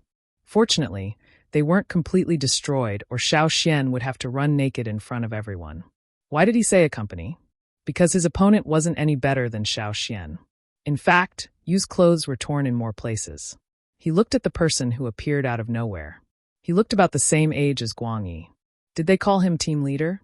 This person was the leader of the hunting team? Just as Xiao Xian was observing you and the person who appeared, the others were also observing Xiao Xian. They couldn't see anything clearly. All they saw was that you slid back so far while Xiao Xian only took 2 steps back. That was all. In a head-on clash, Qi actually lost. This fact shocked everyone. Duo Kong, who had just appeared, did not know the whole story. He only heard that you and Tao Zheng were preparing to go hunting. When he went down the mountain, he heard the commotion. Someone said that you was fighting with someone again. That was why he came over angrily. When he thought of this, Duo Kong was furious. He had just scolded them yesterday, and now they were causing trouble again. Yu's opponent this time was Tao Zheng. Even if it wasn't Tao Zheng, it was still someone he was familiar with. Hence, when Duo Kong entered the circle, the first person he pointed at was Yu, who was shaking his hands in pain. You've already forgotten what you said yesterday? What did you promise to the leader yesterday? And Duo Kong spat his saliva all over Zhue's face. After scolding Yu, Duo Kang's face was gloomy. He wanted to scold the other one, and Yu. But when he turned around, he was stuck. After the word Yu, Duo Kong didn't say anything. Instead, he stared at Xiao Xian as if someone was choking him. His face was red, but he couldn't say anything. The others didn't understand why he was choking like this. Duo Kang's face was a little twisted. They didn't know if it was because of anger or something else. Instead of looking at Xiao Xian, Duo Kong was staring at the necklace on Xiao Xian's neck.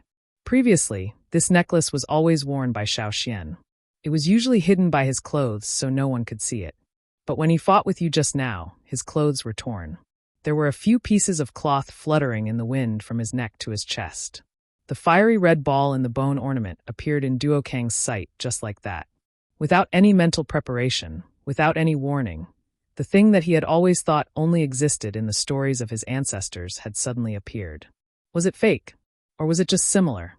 Or could it be real? At this time, Yu, trouble, and all kinds of nonsense were all thrown to the back of Duo Kang's mind. Ignoring the others, Duo Kong stared at Xiao Xian. His hand reached for the horn at his waist. Since he took over as the leader of the hunting team, this was the first time he blew this horn. Chapter 375. The horn that Duo Kong carried with him was a gift from a small tribesman who lived in the forest when the tribe first arrived here a few hundred years ago. The tribesmen were skilled in crafting, and they were good at making things out of beast horns and bones, including horns. In this field, even the slave masters might not be able to compete with them. The one who received the gift was the leader of the hunting team in the Yanjiao tribe. Because the horn sound was very strange, it sounded like the roar of a very powerful predator in the forest, so it was not used often. Someone once said that this kind of horn sound could scare away many beasts in the forest. Although the horn was not big, it was made of excellent quality. Hundreds of years had passed. Except for some scratches, there was no other damage on it. That was because there were other wooden or leather whistles that worked during hunting.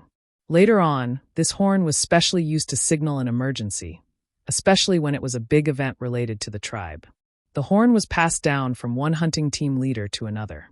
Since Duo Kong took over as the leader of the hunting team, the tribe was relatively peaceful. Even if there were some small problems, they would be solved by the warriors in time. There were no big problems that affected the tribe, so the horn was not used.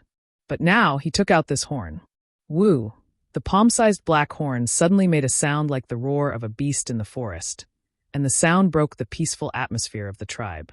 After the group hunting, many people were busy dealing with the prey they had hunted. When they heard the sound of the horn, most of them didn't realize what was going on. Only some of the older ones, who had experienced the previous hunting team leader blowing the horn, reacted when they heard the sound of the horn. They had not heard it for many years, and now that they heard it for the first time, they felt a sense of disbelief. They wondered if their ears were playing tricks on them. But when they saw the serious faces of the others, and some were so scared that their faces turned pale, they knew that it was not their imagination. It was indeed the special horn that belonged to the hunting team leader. It sounded again. In the past, when this kind of horn sound appeared, it usually meant a fight or a massacre. The young warriors and children were a little confused, but the elders did not hesitate to stop what they were doing. They asked everyone to put aside what they were doing for the time being. There might be a huge crisis in the tribe. Only this kind of big thing that concerned the whole tribe would make the team leader blow the horn. As for other reasons, they could not think of. The people on the mountain had similar reactions, especially the chief, the shaman, and a few prestigious people in the tribe. At this moment, their faces all changed. What's going on? Did Duo Kong blow the horn? The leader ran out of the house and asked. I don't know. It came from the foot of the mountain. Let's go. Some people dropped their bowls and ran over after eating 2 mouthfuls of food. Some people rushed over in the middle of going to the toilet. The shamaness, who had just discussed with the leader, was not a combatant. She was old and it was not good for her to run around, so she stayed on the mountain. One figure after another ran down the mountain. The other residents of the tribe, the elderly and the children who were not strong enough to fight, all ran into the house to hide. Even the naughtiest child ran into the house obediently, while the warriors picked up the weapons in their hands. In just 2 or 3 breaths, the atmosphere of the tribe changed. They were ready for battle. The ferocious beasts in the animal pens, big and small, were trembling. They had no choice. The Yanjiao people were too scary when they were ready for battle. Although the Yanjiao tribe was on a large mountain, with the strength of the chief in Guang Yi, it did not take long for them to get to Duo Kang's location from the mountain. At first, the people who had hurried over from the mountains had thought that it was an invasion by other tribes or a powerful fearsome beast. However, when they arrived, they did not see a single fearsome beast. The dinosaur buried its head in the ground in the animal pen was completely ignored. Looking around, there were no other tribesmen around except for a few young people who were standing there in a daze. Usually when something big happened to the tribe, it would be on a larger scale. However, the situation here was completely different from what they had imagined. Duo Kong, what happened? Chief Zheng Luo looked around and asked. The others who arrived were also confused. The first thing they did when they arrived was to look for beasts. When they did not find any, they looked for people from other tribes. Their eyes lingered on Jue and Tao Zheng for a while, asking what happened. But the 2 of them did not know anything. They did not understand Duo Kang's actions at all. It was the first time they had even heard of the horn. They only knew about the horn. When they were young, they heard about it from their elders. They even dreamed about taking the horn when they competed for the position of leader of the hunting team. But when they saw Duo Kong blow the horn with their own eyes, they were so shocked their eyes almost popped out of their sockets. Actually, when Duo Kong was blowing the horn, he didn't think that such a misunderstanding would occur. At that time, he didn't have time to think about anything else. When he heard the chief's question, he came back to his senses. However, he didn't answer. Instead, he raised his hand and pointed. Chief Zheng Luo looked in the direction Duo Kong was pointing and frowned. There was an unfamiliar young man standing there, but he could feel the Yanjiao aura on him. He was from their tribe, not an enemy. Just as he was about to ask Duo Kong what the problem was, Zheng Luo's eyes widened in disbelief. He quickly walked over to Xiao Xian and looked closely at the bone necklace Xiao Xian was wearing. The most important thing was the bright red ball on the necklace. Seeing the ball, even the usually calm Chief Zheng Luo's breathing quickened. You. Zheng Luo's voice trembled uncontrollably. You. Xiao Xian looked at the man in front of him. He was so emotional that he could not speak properly. He grinned. Do you remember the Yanjiao tribe in the fearsome beast forest? Many people did not understand. Where was the fearsome beast forest? Weren't there many fearsome beasts in the forest? Which forest were they talking about? But as the chief, Zheng Luo knew very well. Because of this, Zheng Luo's thoughts were confirmed. You come with me. Zheng Luo did not say much. He urgently needed the shamaness to confirm it again. Although he was leaning towards that guess, it had been nearly 1,000 years. His ancestors had not met this person for generations, but now he had suddenly appeared in front of them without warning. No one could believe it at once. Zheng Luo did not care about the others. He dragged Xiao Xian up the mountain and ran away in a flash. Everyone was left in a daze. They were confused by their chief and leader's huge reaction. What was going on? Was there still danger? Should the people who had gathered here disperse? Duo Kong, who had regained his senses, quickly followed behind. He didn't care about the other people's questions. He didn't have the time to talk to these people. Moreover, without the shaman's permission, he couldn't tell them anything. He just asked the people who had gathered to disperse, and then rushed up the mountain. Others may not know about the bone necklace, but Duo Kong remembered it clearly. After all, when he took over as the leader of the hunting group, he had touched the box and made a vow. It belonged to the ancestors. He had been told the story of the bone necklace. The shaman, who had been sitting on the mountain, looked worried. She had a feeling that something was going to happen, but it did not seem like a disaster. What was it? Hearing the commotion, the shamaness looked up and saw the usually calm Zheng Luo hurriedly pulling a young man over like the wind. Ever since Zheng Luo took over as the chief, the shaman had never seen him so anxious. What's wrong? The shaman got up. Before she could finish, she looked at the bone necklace around Xiao Xian's neck. She exclaimed, "The Elder's bone necklace?" There was no mistake, it was the Elder's bone necklace. She had 3 bone ornaments in her hands, but they were all dim and lifeless, as if they were in a deep sleep. In the past, the voodoo puppets all felt that their ancestors were disappointed in their actions. Many voodoo puppets left with guilt in their hearts. But now, the strange young man standing in front of them was wearing an Elder's bone ornament. The ball in the Elder's bone ornament was the fiery red bead in the stories left behind by their ancestors. It was the same bead that carried a totemic flame. Chapter 376. You're really from there? The shamaness looked in a certain direction. Xiao Xian knew what she meant. He nodded. Yes. You're all here? Where did you come from? What's with the Elder's bone ornament you're wearing? The shaman, who usually showed a serious face to others and was a man of few words, was now full of eagerness and asked several questions in a row. Xiao Xian answered her questions one by one. He told her everything he knew about the history of 1,000 years ago. He told her about the life of the other tribe that had been wandering outside for nearly 1,000 years. He also told her about his return to the old haunt. He also mentioned the other tribes and the slave masters in the desert. The slave masters in the desert were at war. I came across the underwater passage by chance. The others are still there, Xiao Xian said. The shamaness and Chief Zheng Luo's eyes reddened when they heard that the other branch of the tribe had lived alone for almost 1,000 years. They had suffered so much and suffered for so long. The Flaming Horns tribe mentioned in the records left by their ancestors was very powerful in the past. However, 1,000 years ago, there was a change in internal disagreements, which caused this powerful tribe to split into 2 halves and wander about on their own. As for this bone ornament, I found the remains of our ancestors in a stone worm's cave during a hunt. The ancestor was wearing this. Later, the shamaness gave it to me. When I returned to the old haunt, the fire seed was reignited in the fire pit. This bone ornament lit up. Xiao Xian also told her about the flame giant that had appeared at that time.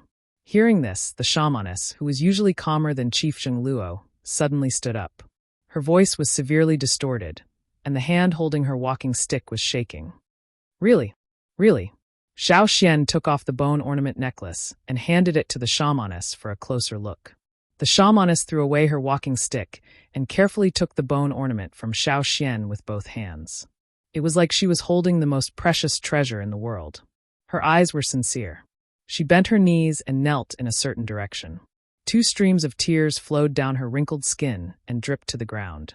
This was the first time in her life that she had lost her composure. Chief Zheng Luo stood beside the shamaness, facing the direction and bowing with the highest etiquette of the Flaming Horn tribe. Although they still had a fire pit here, it was no longer the same as before. Plus, that direction was where their roots were, where their ancestors lived. Bang! A figure pushed the door open and came in. This person was originally angry and had a questioning look on his face, but when he saw the chief and shaman kneeling on the ground, he was so scared that his face turned pale. This was because the position of the door was in the direction where the shaman was kneeling, and when he came in, he happened to be in front of the shaman and the chief. The man immediately jumped away as if he had been stabbed all over. His anger and questioning just now were all gone. He stuttered, "What happened?" Not far from the door, there were many people, including Duo Kong and Guang Yi. However, they didn't dare to push the door open, so they waited outside for the chief to speak. The door of the chief's room was made of soundproof wood. They couldn't hear the conversation inside at all. They could only suppress their curiosity and wait anxiously outside. But now that they saw the scene of the chief and the shamaness kneeling down, they scattered to both sides and looked inside with even stronger curiosity. After this interruption, the chief and shaman calmed down a little. Although they were still excited, they already knew what they wanted to know the most. There was no need to rush. He called a few people to come in. Zheng Luo glared at the person who had just barged in. The other person also knew what he did wasn't right this time. He scratched the back of his head and didn't say anything. Those who were called in were the ones with the highest status in the tribe. Some were young and some were old. The shaman repeated Xiao Xian's words and introduced Xiao Xian's identity. After listening to the shaman's narration, everyone was dumbfounded. Some people knew about that part of history and were equally excited, while others were more vague about it. Now that they heard it, they were very shocked. So their tribe was not complete. Xiao Xian is so young. It wasn't easy for him to find this place alone. An old man sighed and looked at Xiao Xian with love. He thought for a moment and added, "Everyone, please take care of him." Duo Kang's mouth twitched.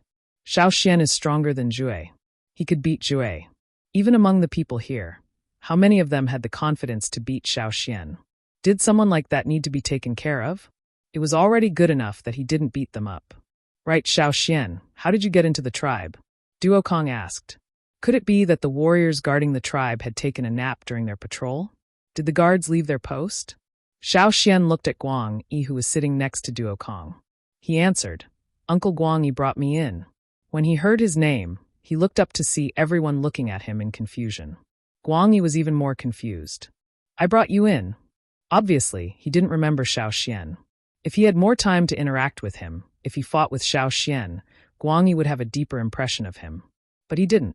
So when he looked at Xiao Xian's face, he still couldn't match him. Yesterday afternoon, when the sun was about to set, you took me to Guang Yi's house, Xiao Xian reminded him. Guang Yi thought for a moment and understood.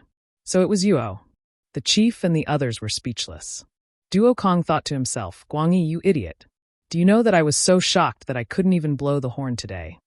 The shaman, who was drinking water to moisten his throat, calmed down and said solemnly, Xiao Xian, since you're an elder in that branch of the Flaming Horns tribe, it's the same here. Everyone looked at the shamaness. The position of elder had been vacant for many years, right? It was even a taboo, because mentioning it would make the shamaness sad. Was it finally going to be lifted? And to a young man about the same age as their sons and grandsons. This involved their ancestors and another Yanjiao tribe. Even if they had other thoughts, they wouldn't say anything. After all, Xiao Xian's appearance was very important to the tribe. Plus, he was wearing the elder's bone ornament. The shamaness didn't care how much the others accepted. She frowned and tapped her walking stick on the ground to quiet them down. When she turned to look at Xiao Xian, her gaze softened. Xiao Xian, you said it yourself that you can't be sure if you can safely go through the underwater tunnel again. Why don't you stay here and wait for everyone to come up with a better plan? Then we can go back together. After all, that's our Yanjiao tribe's roots. Everyone else agreed. They couldn't wait to leave and see their long-lost brother. Xiao Xian nodded. Okay. He also wanted to find a better and safer way to bring everyone back. If everyone here went back, would Yanjiao be able to regain its former glory? After a pause, the shamaness said, In 2 days, the tribe will hold a ceremony to welcome Xiao Xian. Everyone, get ready. After the important matters were discussed, the shamaness began to drive everyone away. When everyone left, the shamaness took Xiao Xian to her place and showed him some of the ancestors' records. Since Xiao Xian was an elder, he had the right to look through those records. The records were about their experiences and the changes in the fire seed. No one was allowed to enter the shamaness' place without her permission. Xiao Xian was in the room the shamaness had arranged for him. He carefully looked through the records that had been passed down.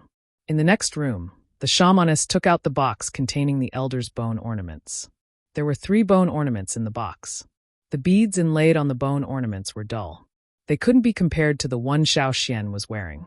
They were like rusty swords, dull and dull. Looking at the 3 bone ornaments, the shamaness decided to take them out during the ceremony. Maybe they would be happy to see their compatriots. Chapter 377. Xiao Xian looked at the animal skin scroll in his hand. This was already the 10th scroll.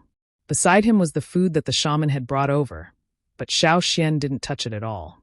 From the moment he sat down until now, he hadn't looked at anything else besides the animal skin scroll in his hand. Previously, when Xiao Xian had told the shaman and chief about the other branch of the tribe, the 2 of them had felt that the other branch's experience was too bitter. But now, looking at the records in his hand, Xiao Xian realized that this branch's experience wasn't much better. Back then, they had paid a huge price. Less than 1/10 of them had made it here safely. It could be said that they had suffered heavy losses. Even those who had made it here had varying degrees of injuries.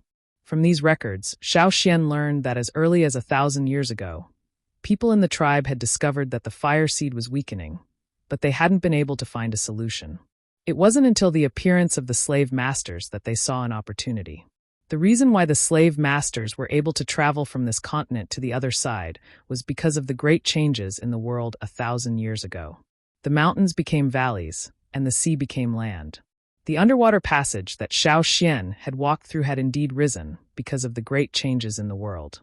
Then, a group of slave masters had walked over that bridge. The place near the bridge was the dry land that Xiao Xian had seen at the beginning. In fact, it was used by the slave masters here to exile the sinners. The environment there was harsh, and there wasn't even a single tribe back then. It was even worse than the current drought. In the desolate land, even if there were many exiles, there weren't many who survived. If not for this, when the bridge rose because of the great changes in the world, there would have been more slave masters who had crossed over.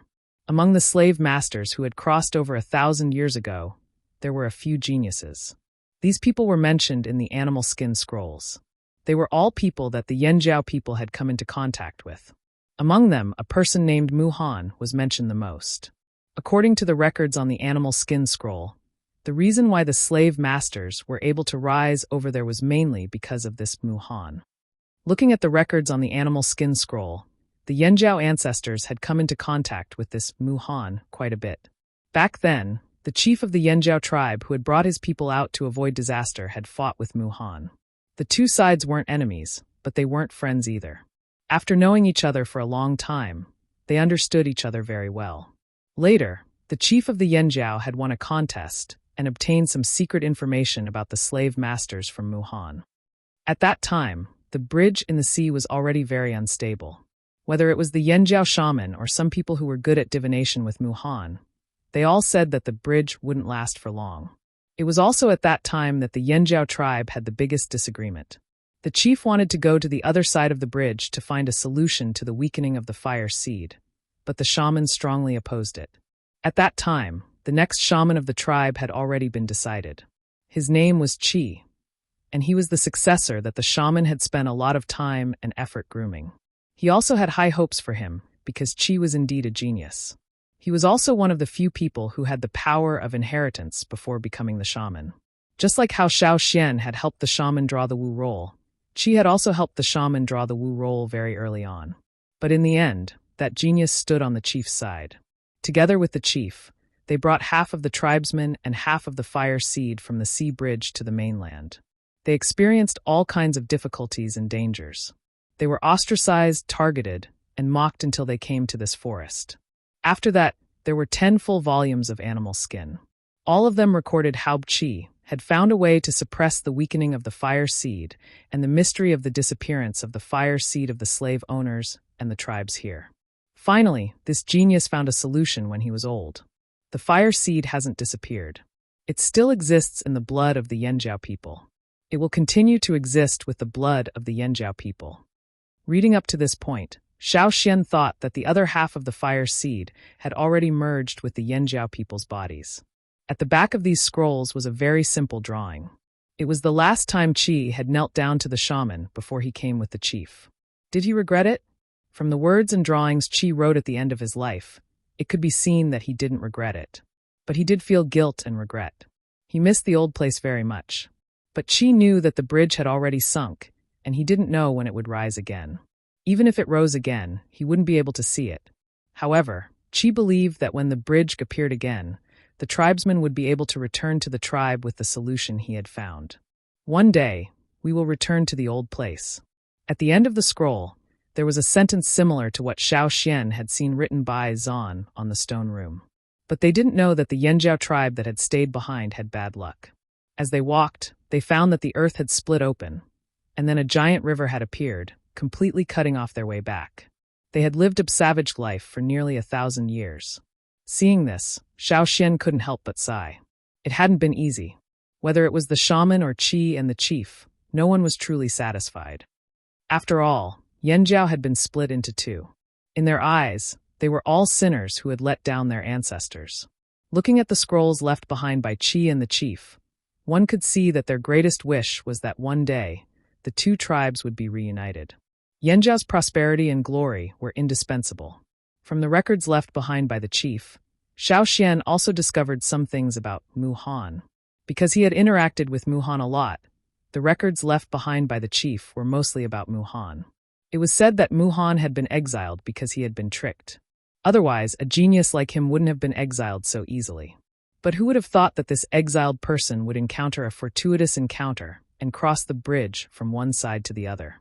In the chief's records, there was a paragraph that said, Muhan felt that this was a paradise. This referred to the other side of the bridge, where Yanjiao and the other tribes lived. There were weak people like wanderers and prisoners of war who weren't valued. These were all excellent slaves because these people didn't have power, but thirsted for power. This kind of person was the best slave. There were too many suitable slaves, and this completely ignited Muhan's ambition. But he also resented the people who had exiled him. He wanted to kill them one day, so he abandoned his original surname, Mu, and changed it to the more murderous surname, Shi. Back then, the chief, who knew Muhan very well, had written some comments on the scroll. The general idea was that Muhan's life had been at a disadvantage because he had shown off his abilities. He clearly had talent and power, but he had been tricked in the end. Xiao Xian recalled the several big cities on the other side of the desert, as well as the surnames of the city lords there. There were no surnames of Mu and Shi. No, there was a surname of Shi. Could it be that Muhan had realized his own shortcomings and hoped that his juniors would know how to conceal their strength, endure silently, and trick others without batting an eyelid?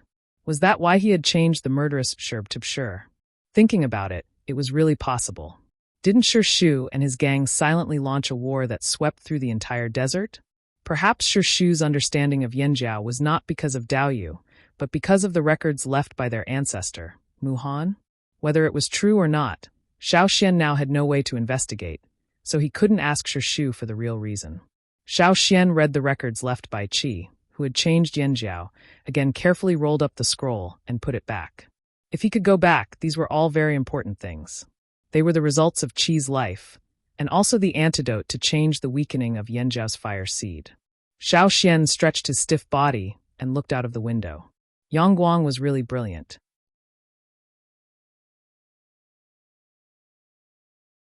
Chapter 378. Seeing Xiao Xian come out of the house, the shaman's serious face showed a rare smile. You've seen it all? Yes, I've seen it all.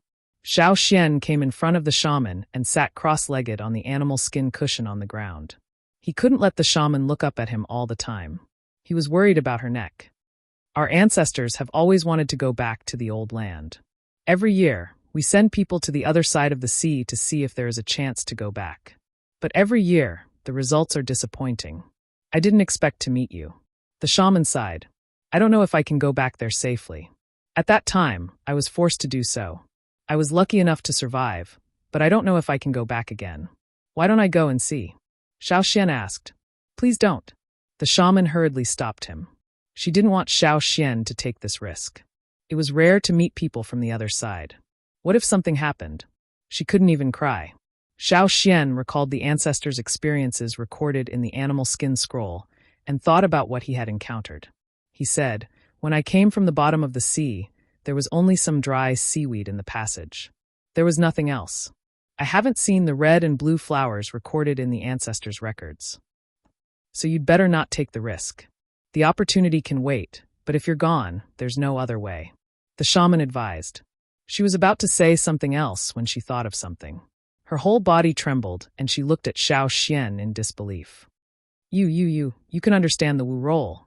In the written records, there was no mention of any red or blue flowers in the passage. Only the Wu roll described them in detail. People who didn't understand the Wu roll wouldn't know this.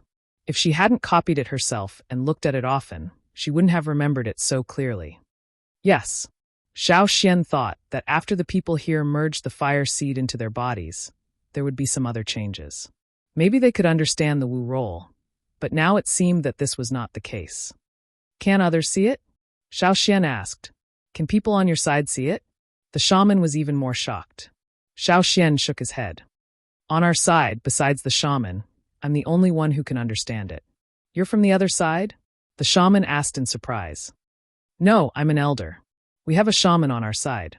He's about the same age as you, but he's already groomed an excellent successor. Why can't you?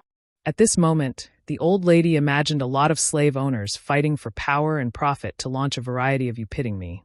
I pitted you drama. The tribe's fire seed hadn't merged with the people, so there were much fewer people who could understand the shaman paintings. According to the records of the ancestors, Almost everyone who could understand the shaman paintings became the shaman of the tribe, just like Qi 1,000 years ago. Therefore, the old lady felt that since there was a person with talent comparable to Qi in the past, the shaman of the tribe should train Xiao Xian well. If shaman, the shaman thought. Thought. No, he said it many times, but I refused. Xiao Xian explained. He couldn't let the old man be the scapegoat. Why don't you want to? The shaman wondered. She hadn't found the most suitable successor in the tribe. Although there were a few people who could see some of the things on the Wu roll, they couldn't really understand it. They needed to be trained for a long time. They were far from Xiao Xian's level. I'm not suitable, Xiao Xian said. He couldn't tell the shaman that he was born restless, always running around and causing trouble. If such a person became a witch, he didn't know if it would lead the tribe in a strange direction.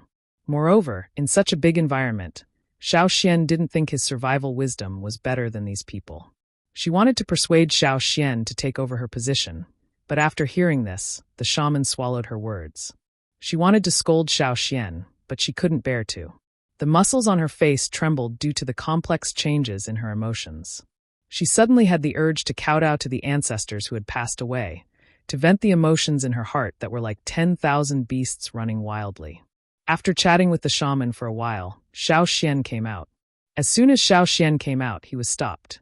Chief Zheng Luo took him to a place on the top of the mountain. It used to be an open space, but now it was busy. Stones were piled up and thick logs were moved over. The sound of chopping could be heard. A house was being built here. Chief Zheng Luo had ordered people to build it for Xiao Xian. It might not be finished before tonight. You can sleep at my place for the night, and it will be finished tomorrow. You don't have to worry about anything.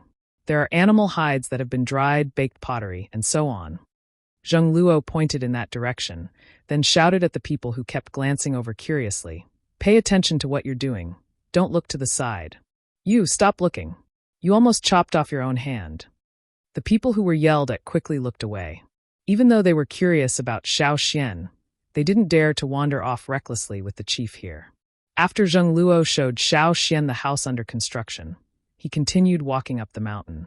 Along the way, he introduced some of the more special places in the tribe, such as the fire pit for sacrificial ceremonies and the storehouse for centralized storage. Xiao Xian felt like a monkey in a crowd. He was surrounded by curious gazes, as if they were looking at something rare. When he wasn't paying attention, he was surrounded by a circle of people. When Zheng Luo yelled at him, the crowd dispersed. After a while, new people gathered.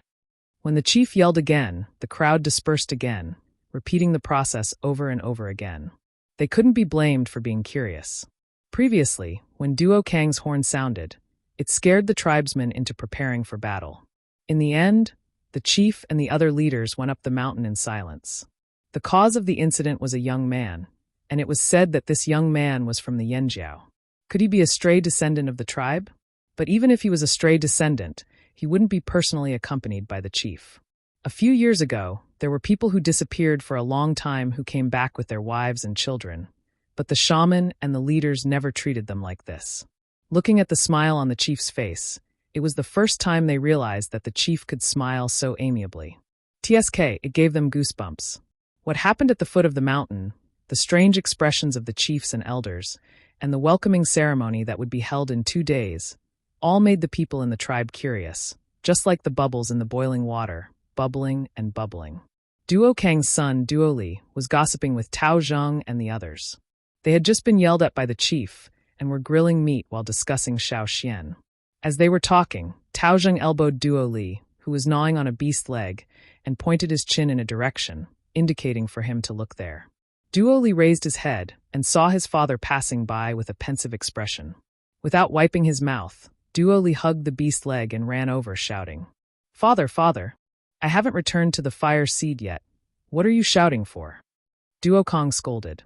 The tribesmen would also be cremated at the fire pit after they died. They believed that the souls of the deceased would return to the fire seed with their ancestors and their descendants. "Aren't I afraid you'll run away?" Duo Li handed the beast leg that he had gnawed on to his father to please him. Duo Kong looked at the beast leg with disdain and ignored it, planning to leave. "Hey, don't go. Tell us about that Xiao Xian," Duo Li hurriedly said. Tao Zheng and the others who were grilling meat by the fire pricked up their ears, afraid that they would miss a word. If it was in the past, Duo Kong would definitely notice that they were eavesdropping, but now he was full of thoughts and didn't pay attention to them at all. Duo Kong looked at his son's curious eyes and thought about how to describe the two tribes that shared the same bloodline. After a moment of silence, Duo Kong said, "If I tell you." "Yes." "Tell me what?" Duo Li looked at his father expectantly. Tao Zheng and the others pricked up their ears even higher, wishing that they could stretch their ears a little longer to eavesdrop more clearly. "If I tell you that you have a brother."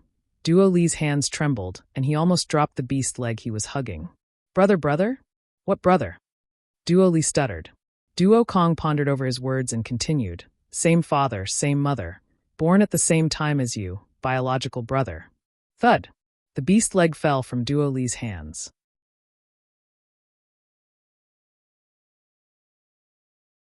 Chapter 379. After being born for so many years, he was the only child in the family. Since when did he have a brother? Duo Li stared blankly at his father. On the other side, Tao Zheng and the others who were eavesdropping were also shocked by the news. But after thinking about it, they felt that something was wrong. Xiao Xian didn't look like Duo Li, father. Xiao Xian and I are brothers? Brothers? Duo Li pointed at the figure in the distance and asked. "I'm just giving an example." Duo Kong also realized that his son had misunderstood. How stupid. But Xiao Xian's background wasn't something they dared to talk about unless the chief or shaman said it themselves. Many people in the tribe knew that the Yanjiao tribe didn't belong to this place, but came from the other side of the sea. But after 1,000 years, generations of people told stories of the past to their descendants. Now, many people only treated those stories as stories. If Duo Kong hadn't taken over the position of hunting leader, he wouldn't have had the chance to know more. As for the young people nowadays, they usually didn't think so much. "Anyway, you guys just treat Xiao Xian as your brother." Duo Kong didn't know how to express himself, so he just said this sentence. But then he felt that it wasn't right. Xiao Xian was an elder, and these kids should treat him with respect. 2 days before the welcoming ceremony, the atmosphere in the tribe was strange. Some were happy, some were curious, and all the topics revolved around Xiao Xian, this new face that had suddenly appeared. As Duo Kang's words spread, the people who didn't have much gossip and entertainment were excited. Every day, many people would go up the mountain to watch. If it wasn't for the chief and other elders, they would have personally talked to Xiao Xian. On the other hand, Xiao Xian experienced the feeling of being watched as if he was a rare object. He also felt the enthusiasm of the tribesmen. The house had been built. Beds, tables, chairs, pottery, and other things had all been prepared. On the day they moved in, many people had sent things to Xiao Xian's house. Some had sent meat, grains, furs, and so on. As hunters, every family had stored furs in their house. In just half a day, a large number of furs had piled up in Xiao Xian's new house. Xiao Xian silently engraved these people's gifts in his mind. Although these people were simply expressing their enthusiasm and didn't intend to receive any benefits from Xiao Xian still remembered their kindness. A group of aunties came over from the mountain, each of them holding a straw rope as a ruler. They held the straw rope and pointed it at Xiao Xian before they happily left. The next day, several sets of clothes were sent over. Some were made of animal skin, some were made of cloth, and some were made of animal skin. The clothes for the ceremony had already been prepared.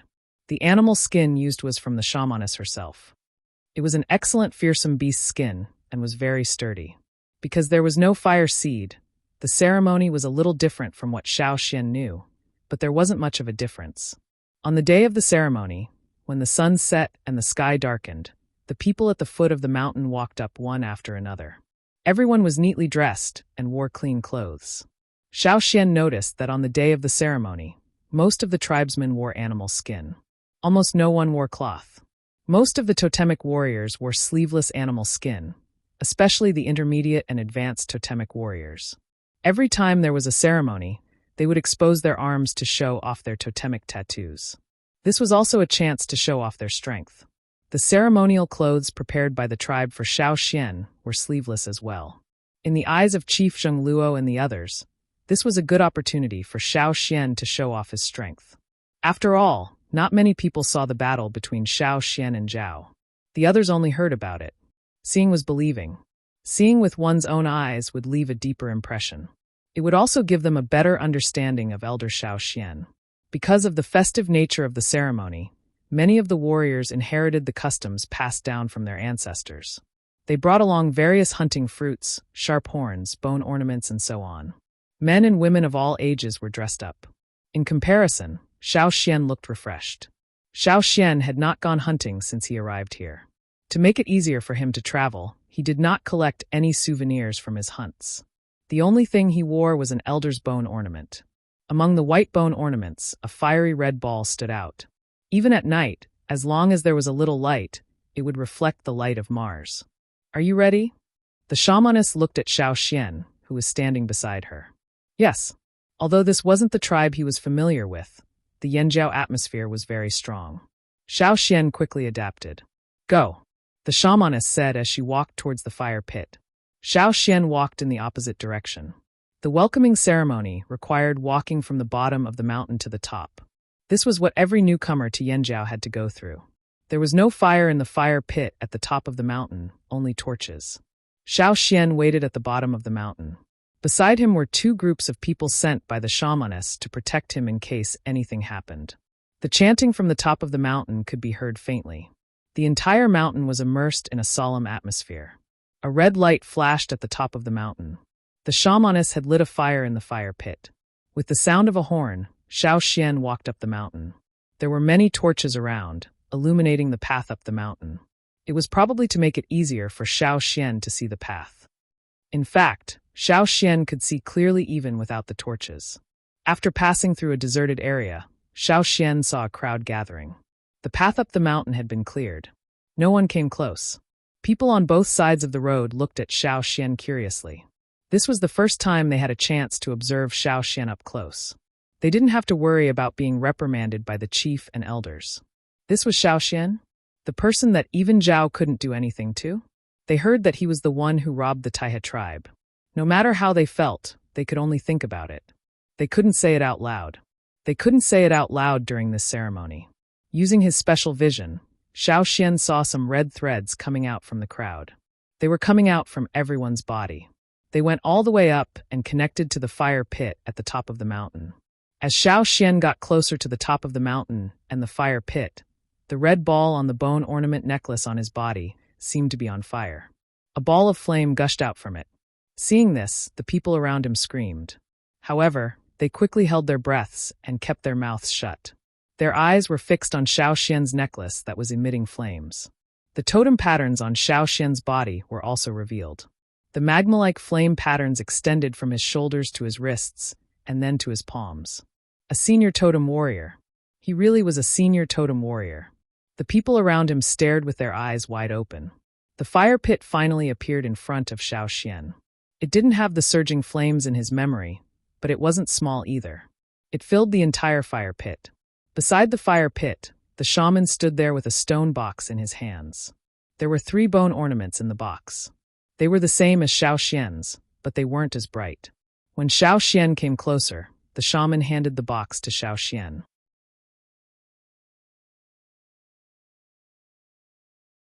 Chapter 380. In the tribe, every person with a high position would swear to the fire pit and the 3 bone ornaments before taking over. When Zheng Luo took over as chief and Duo Kong took over as leader of the hunting team, they all went through the same procedure. So when the shamaness took these out, no one was surprised to see them. Except for those who were very close to the box, the others only knew that there was such a box, but could not see what was inside. If not for this, Duo Kong wouldn't have been the only one who recognized the necklace when Xiao Xian fought Zhui 2 days ago. Xiao Xian bowed to the box. This was the way tribesmen greeted their ancestors. According to the original plan, when the box was taken out, it would be Xiao Xian's turn to say his oath. But those closest to the fire pit, such as Duo Kong and a few elders, waited and waited. Xiao Xian still did not speak. What's wrong? Did he forget his oath? Did he not remember what to say? Or was he so nervous that he forgot everything? Even Chief Zheng Luo looked at Xiao Xian in confusion. But when he saw the excitement on the shamanist's face, he realized that something had changed. Tears glistened in the shamanist's eyes as she stared unblinkingly at the box in her hands. The 3 bone ornaments that had been sleeping quietly in the box suddenly brightened when Xiao Xian came closer, as if the dust covering them had been swept away. Even if it was not as bright as the one worn by Xiao Xian, it was enough to make the shamaness happy. No one knew better than these adept puppets what the balls in the bone ornaments represented. In the past, every time the adept puppets saw the dim balls on the bone ornaments, they would feel a deep sense of guilt, as if they had been abandoned by their ancestors. But now this change gave the shamaness hope. The ancestors had not left. They had always been here, guarding the Yanjiao people. The Yanjiao people worshipped their ancestors, and these were left behind by the first shamaness. They represented the most powerful shamaness in the Yanjiao tribe. If he wasn't holding the stone box containing the bone ornament, he would have knelt down immediately upon seeing the bone ornament's transformation.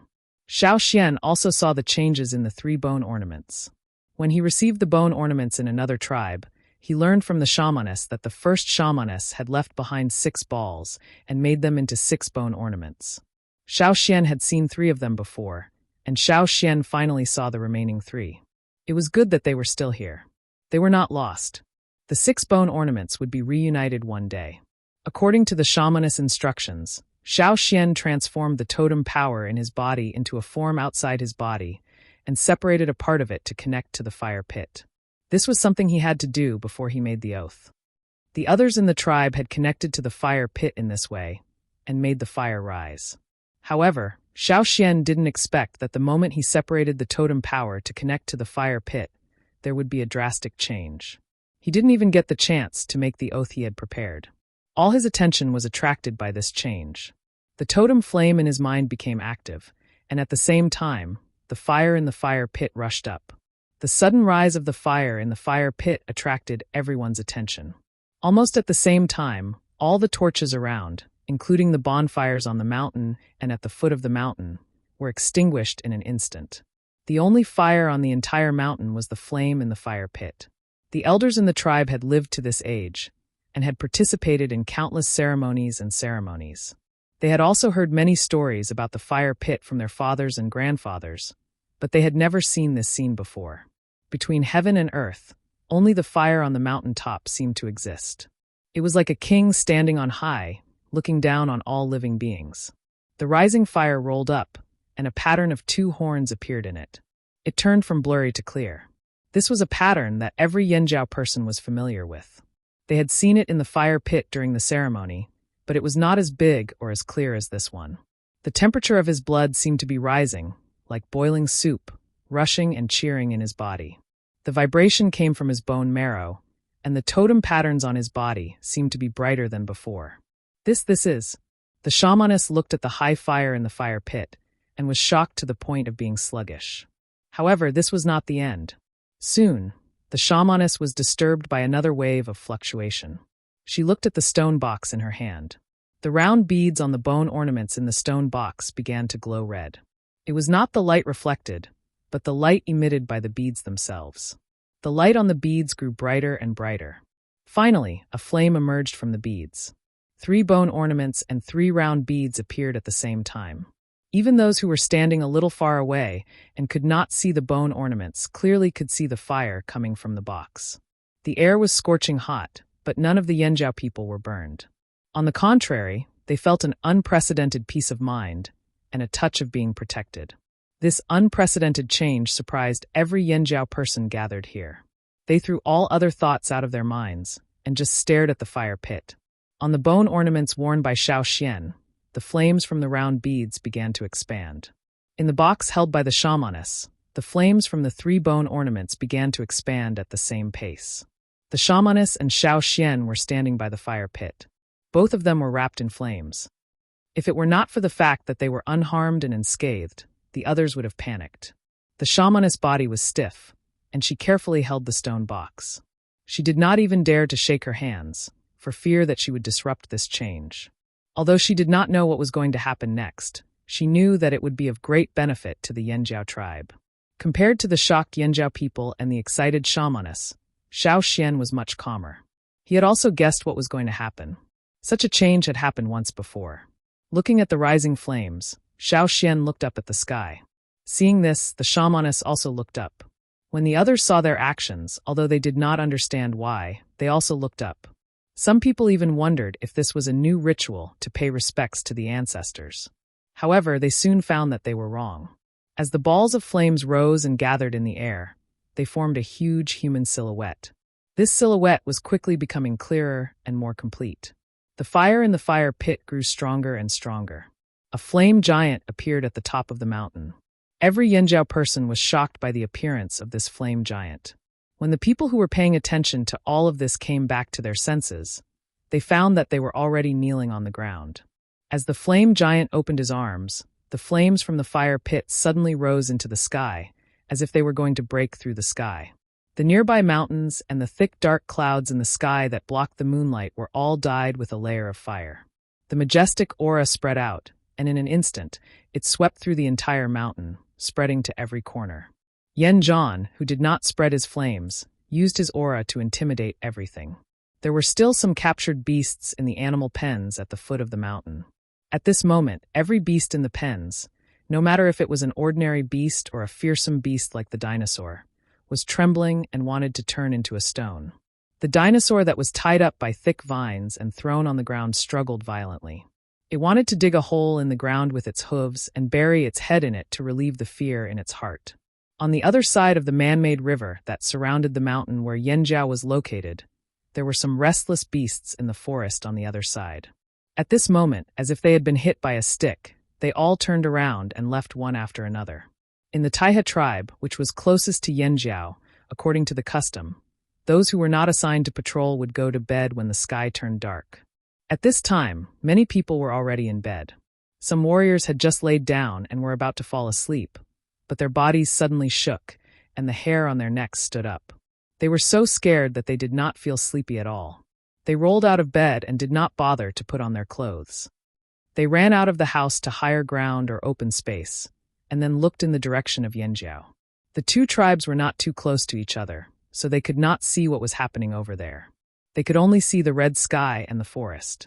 In the dark forest, there was a small conspicuous patch of fiery red. It was a strange scene.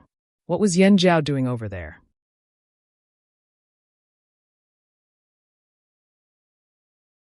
Chapter 381. On the day of the welcoming ceremony, Shao Xian, the newly appointed young elder, made everyone in the Yanjiao tribe witness an unforgettable scene. If there were doubts about Shao Xian's appointment as elder after tonight's ceremony, all of them were forgotten. No one objected to this position, second only to the shamaness and the chief. As for Shao Xian, the tribe's respect for him grew. Every time they saw Shao Xian, they would think of the flame giant that rose from Shao Xian's body. The shock that came from deep within their bones was still clear when they recalled it. After the welcoming ceremony, Shao Xian was officially introduced to everyone. As for Shao Xian's background, it wasn't important.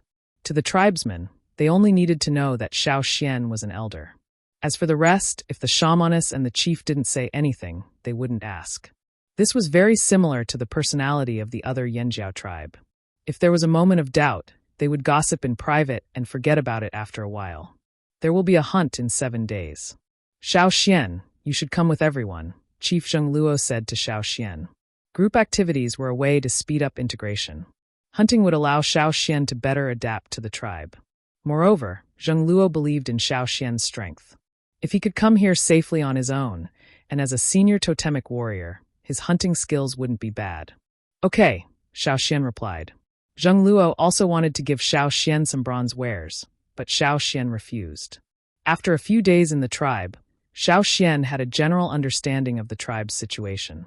Although many tribes used metal wares, most of them were traded from the slave masters. The core seeds were in the hands of the slave masters. Moreover, the core seeds here were much larger than the ones in the desert. The slave masters who were exiled 1,000 years ago only brought 3 small core seeds with them. The ones left in the main camp were all big guys with abundant metal sources. Otherwise, they wouldn't be so generous as to trade for bronze wares. However, the price of these bronze wares was also high. Many things needed to be exchanged for them. Before the children of the tribe went hunting for the first time, they would be given a bronze sword or other objects by their parents as a gift. Sometimes such a tool would accompany them for a lifetime. A sword or an axe, etc. If there was a gap during a hunt, the tribe had a coppersmith.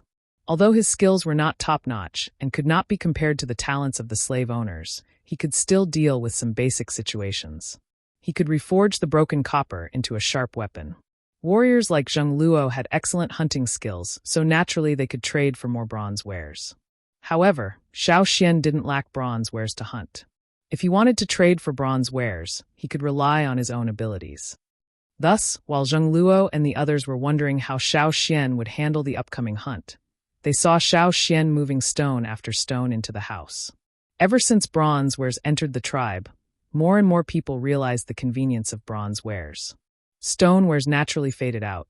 Although some people still used them, they weren't necessary anymore. Seeing Xiao Xian move stones, the shamaness and the chief felt sad. It turned out that another group of brothers was still using stone wares. Once again rejecting the shamaness, the chief and the elders' good intentions, Xiao Xian focused on crafting stone wares at home. Another reason why Xiao Xian rejected the shamaness and the chief's gifts was that he was used to crafting his own wares. He might not be used to other people's wares. If he wasn't used to it, it would be easy to make mistakes during a hunt. Many people in the tribe couldn't accurately differentiate between stone materials anymore. However, Xiao Xian could tell at a glance. The stones he brought back were knocked down from somewhere outside the tribe. The stone material was above average. It wasn't the best, but it was still passable. If he needed more, he could wait until he found a better stone during a hunt. Thus, every day when everyone passed by Xiao Xian's house, they could hear the clanking sounds from inside. Duo Kong and Guang Yi curiously ran in to watch Xiao Xian craft stone. Duo Kong and Guang Yi watched as Xiao Xian cut the large stone into small pieces and grinded it into shape. Both of them had been using bronzeware for a long time and were amazed. So this was how their ancestors survived when they didn't have bronzeware. Other than the large and small stone wares, there were all kinds of wooden and bone tools, needles, nails, and even miniature boomerangs. Xiao Xian had them all prepared. This time, he planned to hunt more. He had just arrived and received a lot of benefits from everyone. He wanted to repay them. He also wanted to store more goods to exchange for other things in the future. 7 days later, some of the warriors who were going out to hunt gathered at the open space at the foot of the mountain. They were ready to go. Xiao Xian painted some colored mud on his face. This was similar to his experience in the other tribe. Before hunting, they would paint patterns on their faces. But in the past, it was because of tradition and belief. Now, it was used for another purpose, camouflage. When the warriors here used their totemic power, the totemic patterns on their bodies would become brighter. The brighter the totemic power, the brighter the totemic patterns. Therefore, before hunting, they would use a kind of colored mud to cover their faces and exposed arms with a layer of it, making it easier to hide. This colored mud was specially made by the shamaness. When Yanjiao's ancestors came here, they experimented with a type of mud for camouflage. It didn't dry as easily as normal mud. When applied to the face, it wouldn't fall off due to the movements of the facial muscles. It could last for at least 10 days. The hunting team was still led by Duo Kong and Guang Yi. Those who didn't participate in the previous hunt, if they weren't on duty, came this time. For example, Wu Zhan, Tao Zheng, Zhu Wei, and the rest of the younger generation were very enthusiastic. With Xiao Xian as a comparison, they were motivated. Especially Zhu Wei, who was still holding back his anger. After checking everyone and lining up, Duo Kong waved his hand. "Let's go!" Roar! The team roared in unison. Then it was time to sing a hunting song, a tradition of the tribe. Since the beginning of time, there have been our ancestors. When the tribe first rose, hunting was our priority. Spring warmed up, the ice and snow melted. Birds and beasts jumped happily. Birds chirped and beasts roared. It was a familiar scene, a familiar feeling. Although it was different from before, the same song and the same atmosphere made Xiao Xian feel like he was back in the beginning, walking down the path of glory with the hunting team. He couldn't help but feel a warmth in his heart. He missed it so much. On the Taiha tribe's side, they were also planning to go hunting. After walking for a while, they heard the Yanjiao team singing again. They instantly panicked. Damn it, the Yanjiao people were here to annoy people. Hunting was exhilarating.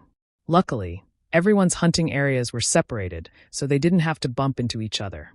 Otherwise, the Taiha people would have vomited their breakfast.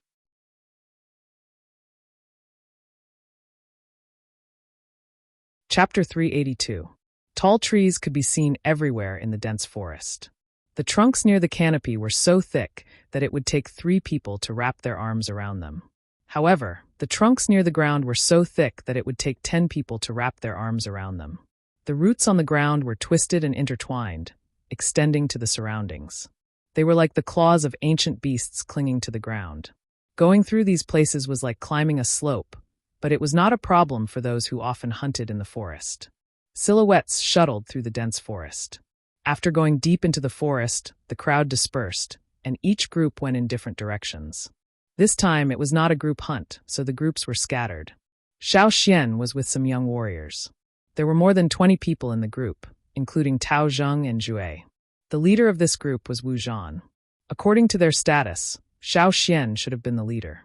However, since it was the first time Xiao Xian had joined the group and was not familiar with the others, he did not take over the leader's position.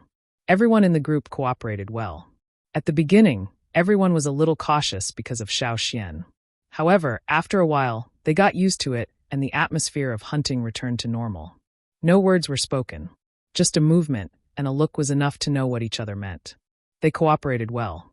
Before setting off, Tao Zheng had been told by the chief, the leader, his father, and a few uncles to take care of Xiao Xian. Although Xiao Xian was strong and was an elder, he was still young and might not be able to adapt to the rhythm of the hunting group quickly. Therefore, as they got closer to their usual hunting spot, Tao Zheng wondered if he should stop and explain to Xiao Xian first. However, Tao Zheng soon found that Xiao Xian did not need any reminders. In fact, he adapted very well. For example, when they ran into an unusual situation, Tao Zheng made a gesture and the people behind him followed suit. Xiao Xian's movements were not slower than the others. He did not need any reminders from Tao Zheng at all. Behind the bushes in front of them, on a tree that was not too tall, the treetops were shaking. Because of the bushes and dense grass, the people in the group could not see clearly. Tao Zheng made a hand gesture, and the people behind him immediately slowed down. Their footsteps became lighter as they slowly approached. Like agile monkeys, you and another person leaped up a nearby tree and looked ahead. If there was prey there, then prepare to hunt. With his special vision, Xiao Xian was able to see through the bushes and see a shadow behind them. Judging from its silhouette, it wasn't very big. Judging from its bones, it was still in its infancy. Jumping up the tree, Jue glanced over and shook his head at Tao Zheng. There was a clawed beast there. Their head outline looked very much like a horse. Their necks were slightly long and their torsos were very strong. Usually, they walked slowly and appeared to be sluggish. However, when they encountered danger, it was different. Their speed would increase by several levels. Their hooves were not only big but also hard. Being kicked was not a pleasant feeling. Clawed beasts were also on the hunting team's list of prey, but they did not include cubs. Generally speaking, if there was not a special shortage of food, Yanjiao's warriors would not hunt such cubs in the forest. First, there was no challenge. Even if they hunted one, they could not prove their strength. Second, the cubs did not have much meat. Compared to adult ferocious beasts, they had much less meat. It was better to save their strength for other prey. That was why the warriors were more willing to leave such young beasts for the future, or leave them for their descendants to deal with. At this time, the clawed beast that was still in its infancy was supporting itself on its hind legs. It was holding the tree trunk and eating the leaves and fruits on the tree. Its ears were moving, listening to the movements around it. However, it did not notice that there was a hunting team near it. It also did not know that it had escaped because it was not yet an adult. Further ahead, there was a river. There was a sandy land on the bank of the river. There were no traces of other animals around. We usually don't go to the river to get water. It's too dangerous. If we want to get water, we can get it from the trees and grass. Or we can go to the mountain streams. Tao Zheng explained to Xiao Xian in a low voice. What's in the river? Xiao Xian asked. There are fishes with sharp teeth. Sometimes there are anacondas lurking in the river. However, these are not the main reasons. Tao Zheng pointed at the sandy land. There might be bone beasts there. When they are there, the river is especially quiet. The fish and other underwater animals will avoid them. Bone beasts? This was a new name. Xiao Xian had never seen them before. Looking at the sandy land, Xiao Xian did not see anything wrong with it. However, his instincts told him that there was something there. Something dangerous. The bones of the bone beasts are very hard and suitable for making bone objects. The bone knives made are all very good things. However, bone beasts are not easy to hunt. Their skin is too hard and their skulls are more like a layer of hard stone. They are very strong. If we weren't confident, we wouldn't provoke the bone beasts there. Other than that, they are very cunning. They are very good at disguising themselves. Once again, Xiao Xian looked at the sandy beach and changed his vision. Through the sand, he could see a very obvious giant skeleton under the sand. There was a bone beast there. It was no smaller than the dinosaur he saw earlier. As for the bone beast, just like Tao Zheng said, its head looked like it was covered with a stone helmet made of premium stone. One look and Xiao Xian could tell that it was very tough. The bone beast was buried in the sand. Only its head was above the ground. It closed its eyes, pressed down its ears, narrowed its nostrils and slowed its breathing. At first glance, it looked like a normal rock on the ground. There were green moss and other plants on the rock. It looked very similar to the other rocks on the shore. Those who did not know about bone beasts would not have guessed that it was the head of a giant beast. Not only were they good at disguising themselves, but they also knew how to create a cover. If there weren't any big enough stones around them, they would look for some stones that were similar to their heads and kick them to the side of the river to make it look like they were real. It could be said that more than half of the rocks on the riverbank were brought over by the bone beasts. Otherwise, the rocks wouldn't all be so similar. There is a bone beast over there. Xiao Xian pointed at the rock. It seemed that bone beasts were solitary creatures. If they lived in groups, they would be much more dangerous. They would not even need to look at them. Tao Zheng looked in the direction Xiao Xian pointed. He could not tell which of the rocks was the bone beast's head. But why was Xiao Xian so sure? Hunting in the past was too dangerous. One of the reasons was that they could not pinpoint the exact location of the bone beast. If they got it wrong, the beast would attack them and they would be in a passive position. But if they could be sure, they just needed to prepare. They might be able to hunt it down. The thought of hunting the bone beast made Tao Zheng excited. They were young after all. They were more inclined to challenge. Are you sure? Tao Zheng asked again. Yes. After a pause, Tao Zheng asked again, are there any other bone beasts around here? No, there's only that one. But it's huge, even bigger than the dinosaur we caught in the tribe. Do you want to hunt it? Xiao Xian looked at Tao Zheng. Let me discuss it with everyone. After all, he was leading a team. Tao Zheng could not act on his own and ignore the wishes of others. If he wanted to hunt such a huge beast, he would have to rely on everyone. He could not do it alone. Tao Zheng told everyone about the matter. As Tao Zheng expected, everyone was very interested in hunting that giant beast. Moreover, if they could determine its specific location first, they wouldn't be in a passive position from the beginning. As long as they were prepared enough, even if the hunt failed, they could still escape unscathed. How can you be sure that's the bone beast? Zhuai stared at Xiao Xian, questioning him. He ignored Tao Zheng's tug. The others had their doubts too, but they were not brave enough to voice it out loud. They could not be blamed for not believing him. Even the most experienced warriors in the tribe would not dare to make such a claim. So what if Xiao Xian was an elder? Why should they believe him just because he said so? Hunting was not a game. A single mistake could land them in trouble or even death. Xiao Xian did not answer Zhuai's question directly. Instead, he looked around and pointed at the ground 2 steps away. There's a rock about this big. Xiao Xian gestured, describing the size and shape of the rock. Zhuai and the rest looked in the direction Xiao Xian was pointing at. There was a thick pile of rotten leaves. There were many fresh leaves and broken branches on top of it. Zhuai looked at Xiao Xian. Tao Zheng nodded. Zhuai hurried over and pulled out his knife. He peeled away the leaves and branches, digging through a thin layer of soil to find a rock. It was exactly as Xiao Xian had described. Seeing this, Yu's eyebrows kept rising. So accurate.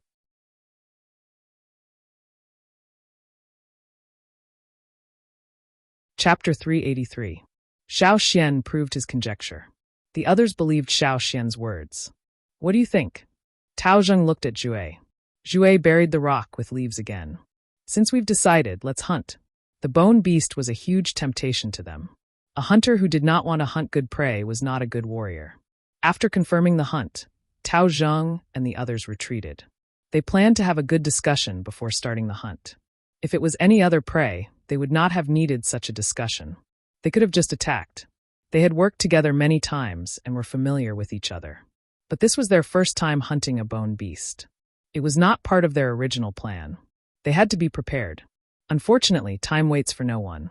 Just as they were discussing the plan, a bird flew down from the sky. It swooped across the water and picked up a fish. It circled in the air, looking for a rock to rest on. Tao Zheng and the others stared nervously at the long-necked bird and silently chanted in their hearts, fly away quickly." But the bird refused to leave. It stared at the rocks by the river. It was picky, trying to decide which one was the most comfortable to eat on. Tao Zheng and the others watched as the long-necked bird flew towards the bone beast's head with the fish in its beak.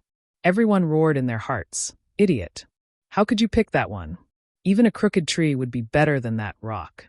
When the bird stepped on the bone beast's head, Tao Zheng and the others despaired.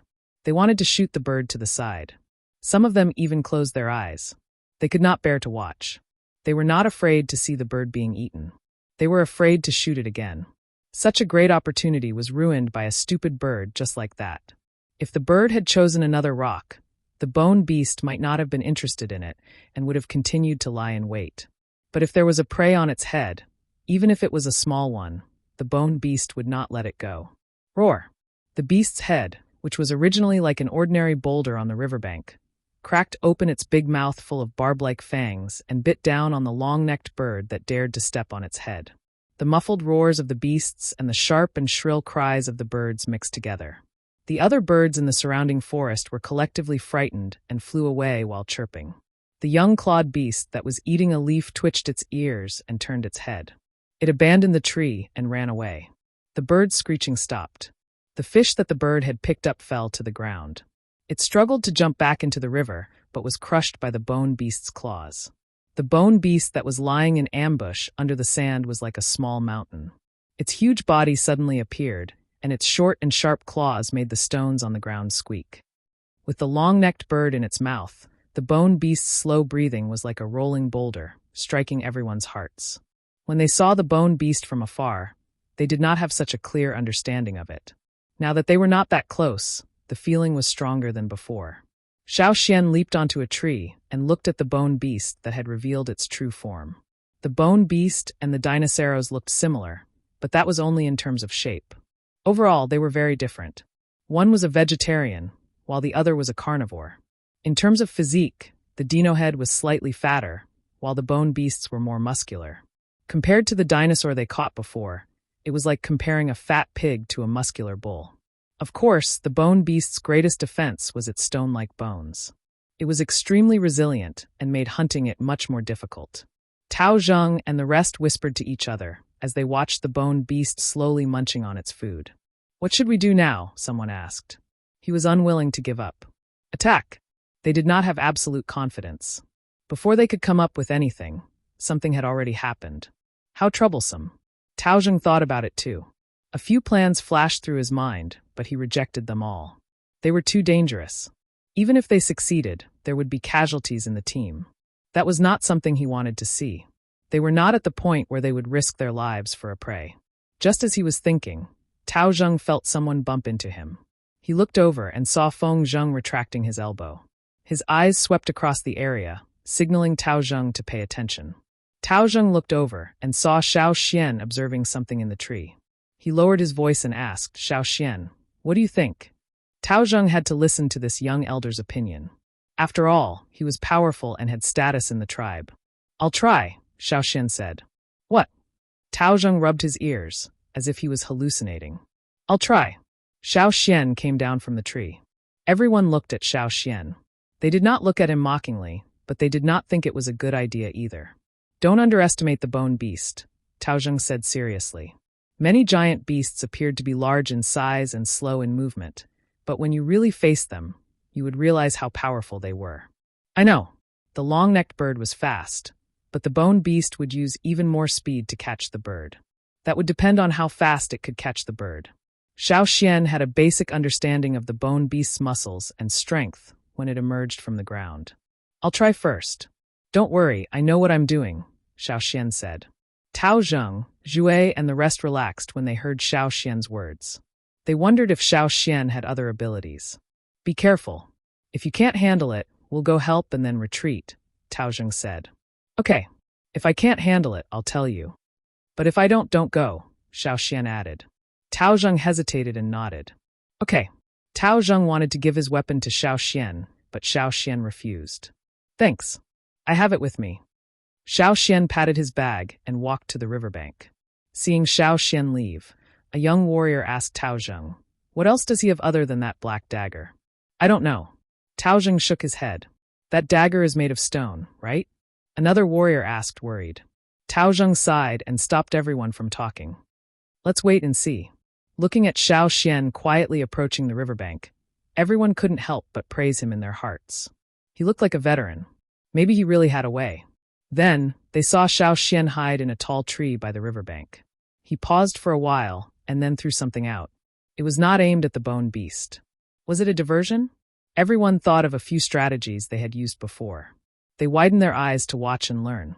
But what happened next made their jaws drop. Xiao Xian charged out towards the bone beast.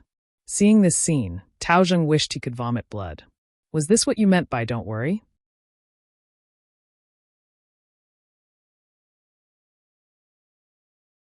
Chapter 384. The clouds in the sky covered Yongguang, and the ground darkened. The forest that covered Yongguang seemed to have quietened down. The trees beside the sandy land were tall, and Xiao Xian was most satisfied with them. Xiao Xian had considered the type of tree, the wood quality, the strength of the roots, and so on. The time he spent on the tree was actually to find the best place to start. He would definitely be at a disadvantage if he fought against such a troublesome beast. Now, he had to focus on hunting. Xiao Xian planned to try a trap. Today's weather and environment were perfect for a trap.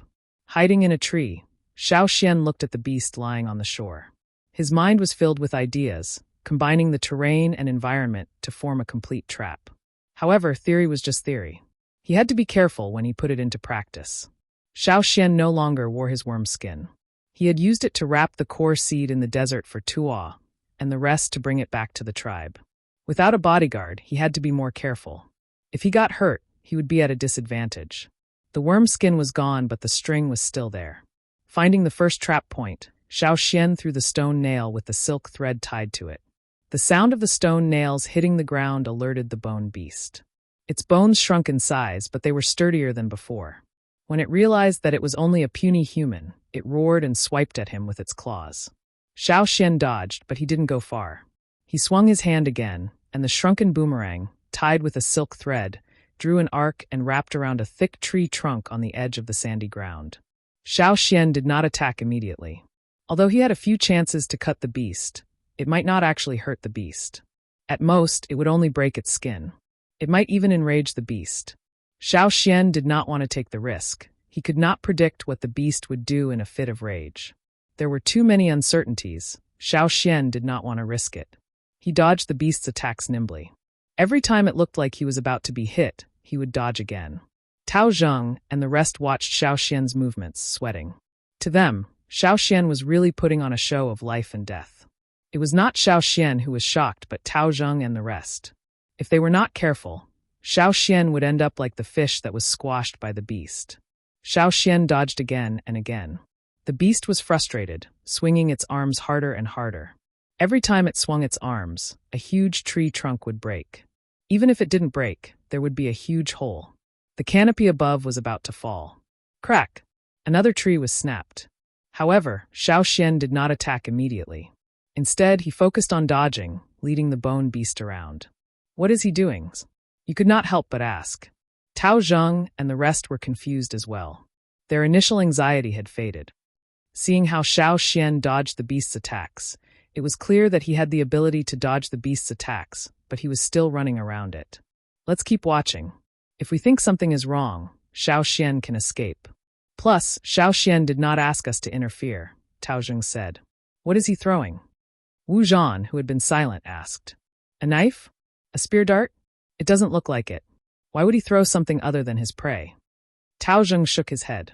The thick clouds were still blocking Yongguang's view. The forest was dark, and they could not see everything clearly. However, they could not get too close either. Not only would they disrupt Xiao Xian's plan, they would also expose themselves to the beast's attack range. Thus, even if they had their own guesses, they could not go closer to take a look. On the other side, Xiao Xian ran a few steps vertically up the tree trunk and leapt up. Below, the bone beast opened its mouth wide, revealing a mouthful of sharp, hook-like teeth. Ah! A young warrior could not help but cry out. Moving in the air was not as easy as moving on land. It was difficult to dodge. Tao Zheng was about to rush over as well. Why didn't they ask for help at a time like this? Xiao Xian looked at the bone beast, who was waiting for its prey with its mouth wide open. He smiled. Sometimes, the switch between predator and prey happened in the blink of an eye. He had fallen into the trap. Xiao Xian was getting closer and closer to the beast's mouth. He could smell the beast's bloody breath and see the bird feathers between its teeth. But just as the bone beast was about to open its mouth to swallow the prey jumped up again. The anxious Tao Zheng and the rest did not see Xiao Xian fall directly into the beast's open mouth. Instead, they saw Xiao Xian jump up again when he was close to the beast's mouth. He jumped up again? How was that possible? Everyone widened their eyes, trying to get a better look. On the other side, not only did Xiao Xian jump up, he was also jumping up step by step. It was as if there were stairs in the air. The bone beast wasn't the only one who was dumbfounded. Tao Zheng and the others had their eyes popping out of their sockets. How was that possible? The wind blew. In the sky, the thick layers of clouds drifted, and the sunlight that had been blocked was once again revealed little by little. The golden rays of light once again swept through the forest. Tao Zheng and the rest saw thin lines reflecting the golden light around the beast. Lines. Xiao Xian was jumping up by stepping on lines. Were those the lines he had thrown out earlier? But why would Xiao Xian make those lines? Lines of golden light surrounded the bone beast. Xiao Xian had already jumped to the most suitable height. His timing was perfect. A rock rolled into his palm and slid between his fingers. With a flick of his finger, Xiao Xian shot out the small stone. Boom! The sound of the taut threads vibrating could be heard. It was as if a switch had been flipped. Immediately after, a series of rapid cutting sounds burst out. It was like the ear-piercing sound of fingernails scratching hard objects, causing Tao Zheng and the others to have goosebumps all over their bodies. They couldn't help but tremble. Like a loose cocoon, the bone beast was tightly bound by strings. The beast struggled with brute force. The more it struggled, the sharper the sound. There seemed to be the smell of burning wood in the air. Boom! Boom! Along with several sounds, some of the tall trees around the sandy land were cut down. Some of them were cut off from the ground, while others were cut off from the tree crown. Roar! The bone beast's struggle broke a dozen trees, and it lost its balance and fell to the ground. This was the moment he had been waiting for. Xiao Xian didn't want to rely on these threads to completely tie up the beast. He just wanted to use this method to drag the beast down and trip it up. Xiao Xian was brought to a tree by the force of the silk thread. The totemic power in his body was at its peak, and even the mud on his face could not completely cover the exposed totemic patterns. The bulging muscles on his arms were constantly twitching, and his legs were gathering strength. His strength exploded in an instant, and the tree trunk under his feet made a soft cracking sound. His body was already pushed out. Xiao Xian was extremely fast. In a blink of an eye, he was in front of the beast and punched it. The beast that was tripped had just lifted its head when it saw the incoming punch. The shockwave from the punch made it squint its eyes. Boom! Tao Zheng and the others shuddered. They could tell from the sound of the punch that it was a powerful one. Zhui looked at the bone beast whose head was buried in the sand. He thought of the dino-head beast that was smashed into the ground back in the tribe. His facial muscles twitched. He did not see it with his own eyes back then. Now that he saw it with his own eyes, he was deeply moved. What a powerful punch. That! Before Tao Zheng could finish his sentence, another punch came from the other side. The beast struggled to lift its head from the ground before it was smashed in again. Zhui, who had experienced Xiao Xian's strength before, was speechless. Tao Zheng and the others' jaws dropped to the ground. They wanted to raise their arms and cheer. All hail the elder. They watched as Xiao Xian rubbed his fists. He ran to the side and picked up a boulder that the beast was using to hide its head. He tossed it in the air and threw it again. The boulder cracked, but the beast's head was still fine. Still struggling? Fine again. Tao Zheng and the rest couldn't help but feel sorry for the bone beast when they saw Xiao Xian throw one rock after another at it. Why did he have to collect so many stones? He deserved it.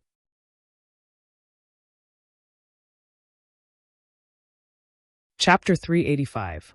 The beast was knocked out, and it looked like it would be out for a long time. Even if it woke up soon, there was no need to worry. Xiao Xian would hit it again when he sensed something was wrong. Besides, other than Xiao Xian, Tao Zheng and the others were watching too. Tao Zheng and the others walked over shakily. After making sure that the beast was really unconscious, they got bolder and tied it up with vines. They specifically used vines that were thick and tough to break, trapping the beast like a cocoon. Its bulging mouth was also tied up. Other than breathing, the bone beast could not move freely. The most it could do was move its hooves. Xiao Xian watched as Tao Zheng and the others touched the beast here and there after tying it up.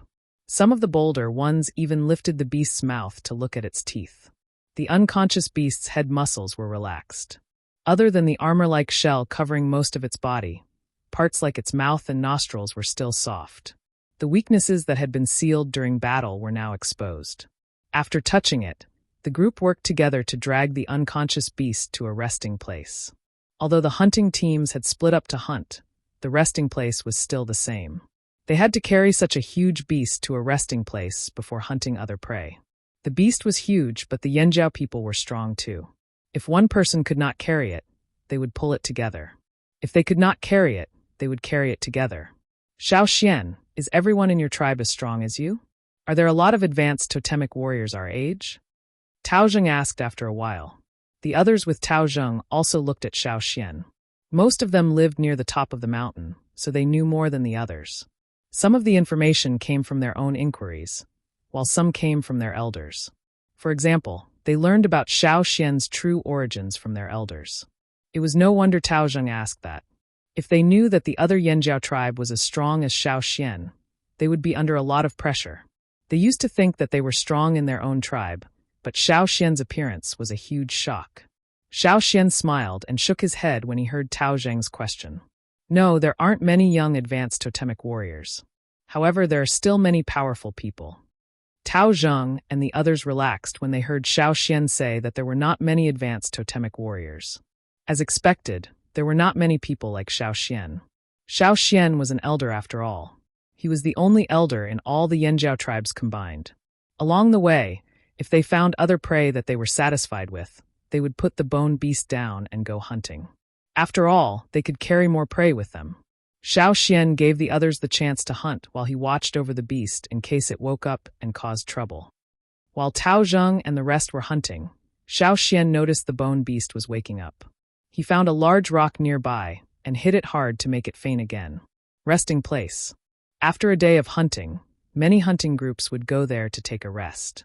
Some of them who had gone further away might spend the night outside, but most of them would still go to the resting place so that they could sleep peacefully. The tribe's resting place in this forest was on a mountain. The trees on the mountain were not too dense. There were caves, both natural and man-made. They could store some smaller prey and were enough for everyone in the hunting team to take a rest. The easier prey would be slaughtered in other places and then moved into the cave. The more troublesome prey, such as the dino head from last time, would be tied up and brought back. Then everyone would discuss how to divide it. A few tribesmen stood outside the rested area, keeping an eye on the forest in case other beasts attacked. The people standing on higher ground saw movement in the forest and whistled to the people below, signaling them to pay attention. Soon, they realized that it wasn't a ferocious beast that had attacked. Instead, it was their own people who had brought their prey over, and it was a big guy. When the tribesmen got closer, they realized it was Tao Zheng's group. Everyone in the tribe knew how strong Tao Zheng and the others were. Every time they went hunting, Tao Zheng's team would always catch a lot of good prey. There was no point in being envious. After all, their strength was there.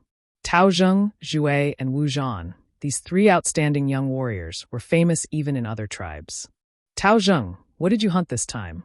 The guard outside was about to ask Tao Zheng, who was walking at the front, but when he saw the prey they brought out, he was so shocked that he stopped talking. Bone beast.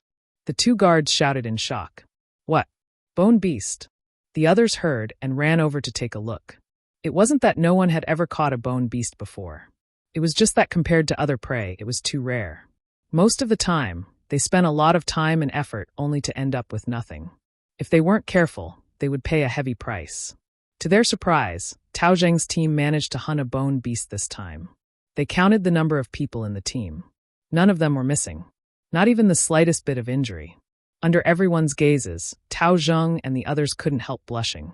They hadn't hunted the bone beast, and they hadn't even had a chance to attack it. As for the small injuries on their bodies, they were from hunting other prey. They had nothing to do with the bone beast. Elder Xiaoxian caught it, said Taozheng. The others didn't believe him. To them, how could Xiaoxian hunt this beast alone? This wasn't a baby bone beast. But with Tao Zheng's team explaining, the others were curious too. They helped to move the bone beast to a safer spot and asked curiously. There were 3 girls in Tao Zheng's group. They didn't have to be so tense and were much more active. Lin, did Xiaoxian really hunt this beast? One of the warriors asked. Of course. The girl named Lin excitedly told the others about Xiaoxian's hunt. Xiaoxian had already been pulled aside by Duokong for questioning. Duokong didn't care if he could hunt a bone beast or not. He had hunted one when he was younger, but it was done as a team. Right now, Duokong was more concerned about Xiaoxian's condition and whether he was injured. The chief and shamaness had warned him before they left. They asked about the details of the hunt, and Xiaoxian answered all of them. Duokong was relieved when he heard that Xiaoxian had adapted well. He even asked Xiaoxian to learn about the herbs they brought back from the hunt. Xiaoxian had learned about herbs from Jiju. The plants in the forest were unfamiliar. Different places had different types of plants. After learning about the herbs and eating barbecued meat, everyone fell asleep after a day of hunting. The guards outside took turns to keep watch. After a good night's sleep, they woke up the next day feeling relaxed and not tired at all. Xiaoxian walked out of the cave and looked at the forest in the distance. He took a deep breath, stretched his arms, and stretched his body. Naturally, there would be people guarding the prey in the hunting grounds. They were all experienced hunters, so Xiaoxian didn't have to worry. The next day's hunt was about to begin. They had to continue hunting. As winter approached, there would be fewer animals. They had to be prepared.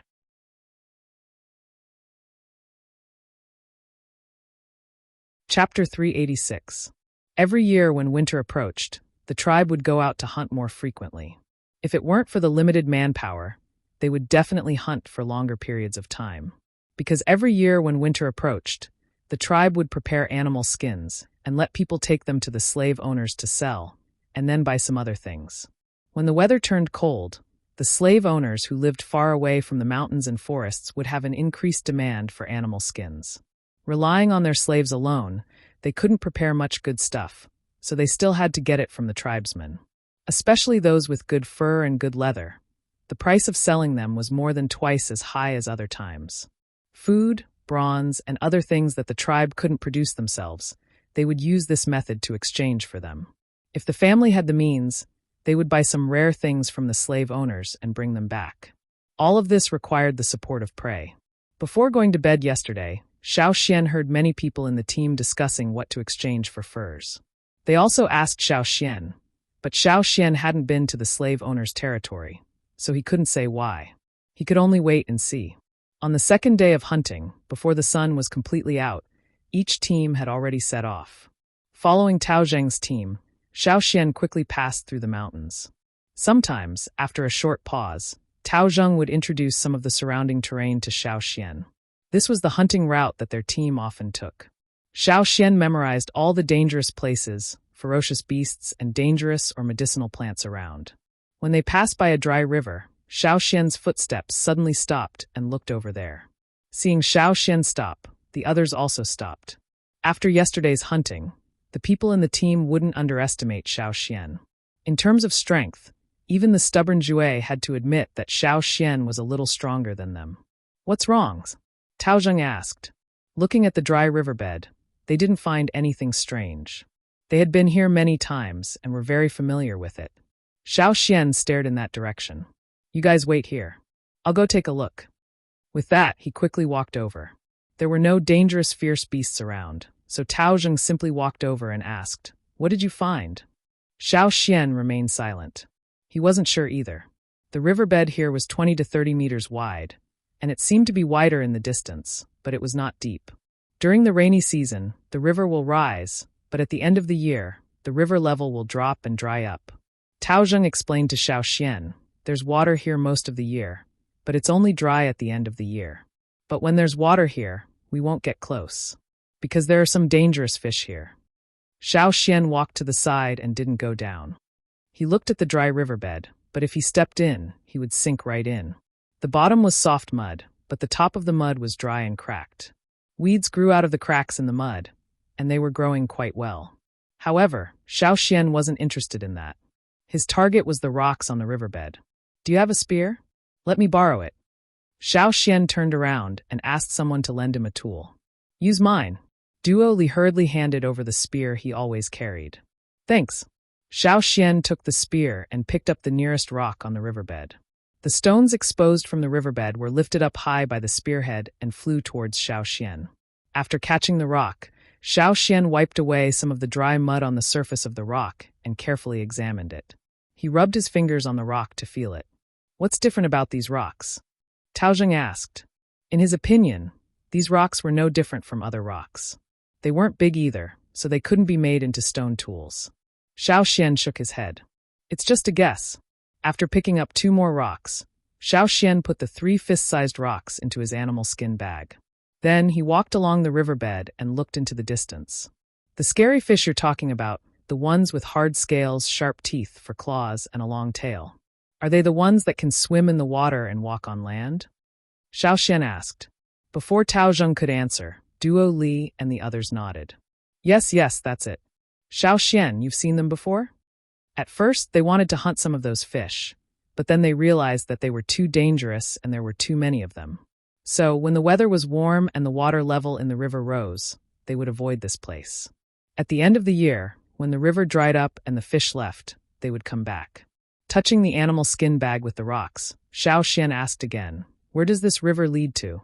The others didn't know the answer to this question, but Tao Zheng did. He heard it from an old hunter who used to come here. It's said that there's an even wider river ahead. That river can cut through the entire forest. If you follow that river, you might see the sea. But it's too far and no one in the tribe has seen it before. I only heard it from some tribesmen who came from there. Into the sea? Xiao Xian lowered his head and thought. Xiao Xian stopped because he felt that the rocks on the bed looked familiar. He held one in his hand and felt that the texture was familiar too. That year, when he brought the tribe across the river and left the drumming tribe, a crocodile gave him a rock. It was said that the drumming tribe's water moon stones came from that rock. The drumming tribe had never been here before, so they couldn't have anything to do with this place. But crocodiles were different. Maybe the drumming tribe's crocodiles wouldn't come here. But what about other crocodiles? Were there other crocodiles like the drumming tribe that picked up rocks from the sea and spat them into the river? That was hard to say. "Let's go," Xiao Xian said. The team still had to continue hunting. They couldn't be delayed because of him. Duo Li looked at the leaving team and the rocks on the bed. He ran over and picked one up with his spear. Ever since he saw Xiao Xian fight the bone beast alone, Duo Li was impressed by this young elder who wasn't much older than him. He believed in Xiao Xian's abilities. Since Xiao Xian thought that the rocks were strange, he brought one himself to study. Maybe he could find something. The others saw what Duo Li did and wondered if they should bring one too. But the team had already left, and it wasn't convenient to go back. Whatever, they'd come back next time. There was still one more hunt before winter anyway. Other than Xiao Xian's unique way of hunting the bone beast on the first day, they went back to their old ways for the next few days. The Yanjiao people valued individual ability, but they also valued teamwork. Xiao Xian, Tao Zheng, and the rest hunted some good prey. Other than that, Xiao Xian also used vines to weave a net and caught a few tapirs. The tapirs they caught were one of the smaller species of tapirs. They were normal animals that could be eaten. They were very timid and would run away at the slightest movement. They hid in a hidden spot with dense foliage and only came out when the danger was over. They had different colored patterns on their skin and looked like they were wearing camouflage clothing. When they hid in the bushes, it was hard to spot them. The babies of these tapirs were even more timid, so they weren't as curious as other animals. They would stick close to their mother and never leave alone. This way of survival allowed this seemingly harmless species to survive until now. Tao Zheng and the rest didn't care about prey like these, but Xiao Xian caught one. It was a female tapir with a litter of babies. When they were discovered, they were being chased by predators and ran into Xiao Xian's net. Xiao Xian caught them all. Xiao Xian didn't eat these normal animals. He caught them as gifts. Hunting time was over, and the teams were almost done with their prey. It was time to return to the tribe. Everyone gathered at the resting area and sorted out the prey of their respective teams before carrying them back. The route from the resting area to the tribe overlapped with the route of the Taiha tribe. Although the territories of the two tribes were different, and the hunting areas were also different, this section of the road was shared. It was flat and easy to walk on, suitable for teams with prey. The path was made by walking. The hunting teams of the two tribes often stepped on it, and the trees and grass in the way were all cut down. Duo Kong was in a good mood because of the good harvest and the successful hunt. He opened his mouth and roared. The others also sang along. With so many people singing together, the burst of energy had a certain deterrent effect on the nearby beasts. No beasts came close. When they went out, they weren't so arrogant because they didn't want to chase away their prey. But when they came back, they didn't have to worry. At the Y-shaped intersection, the Taiha people were carrying their prey onto the shared path. When they heard the singing from the Yanjiao team, the leader was disgusted. Why are we meeting them again? His good mood had been ruined. Leader, Yanjiao, don't worry about them. The leader's face was wooden. Keep walking and pretend they don't exist. However, the Yanjiao people's presence was too strong. They couldn't ignore them even if they wanted to. When the Flaming Horn tribesmen reached the public walkway from the other side of the road, the two teams met up. Duo Kong glanced at the prey brought by the Taiha team and let out a strange laugh. Haha, the Taiha team leader's face darkened. What, are you looking down on us? Oh no, I'm not looking down on you. Really, Duo Kong said. Then he turned around and yelled, Duo Li, take your prey and walk faster. Why are you taking so long with that small amount of prey? The people behind him didn't say anything. They seemed to have formed a tacit agreement. After Duo Kong said that, Xiao Xian noticed that the people in the team were energized. Then, Duo Li and the others carried the bone beast and walked quickly to the front of the team. Seeing the huge bone beast, the Taiha people were speechless. The leader's face twitched and turned green. Xiao Xian was happy to see this. He carried the prey and chased after them. On the other side, the Taiha team leader was about to retort when he heard an awe behind him. He forgot what he wanted to say. What ah? The leader turned around and roared.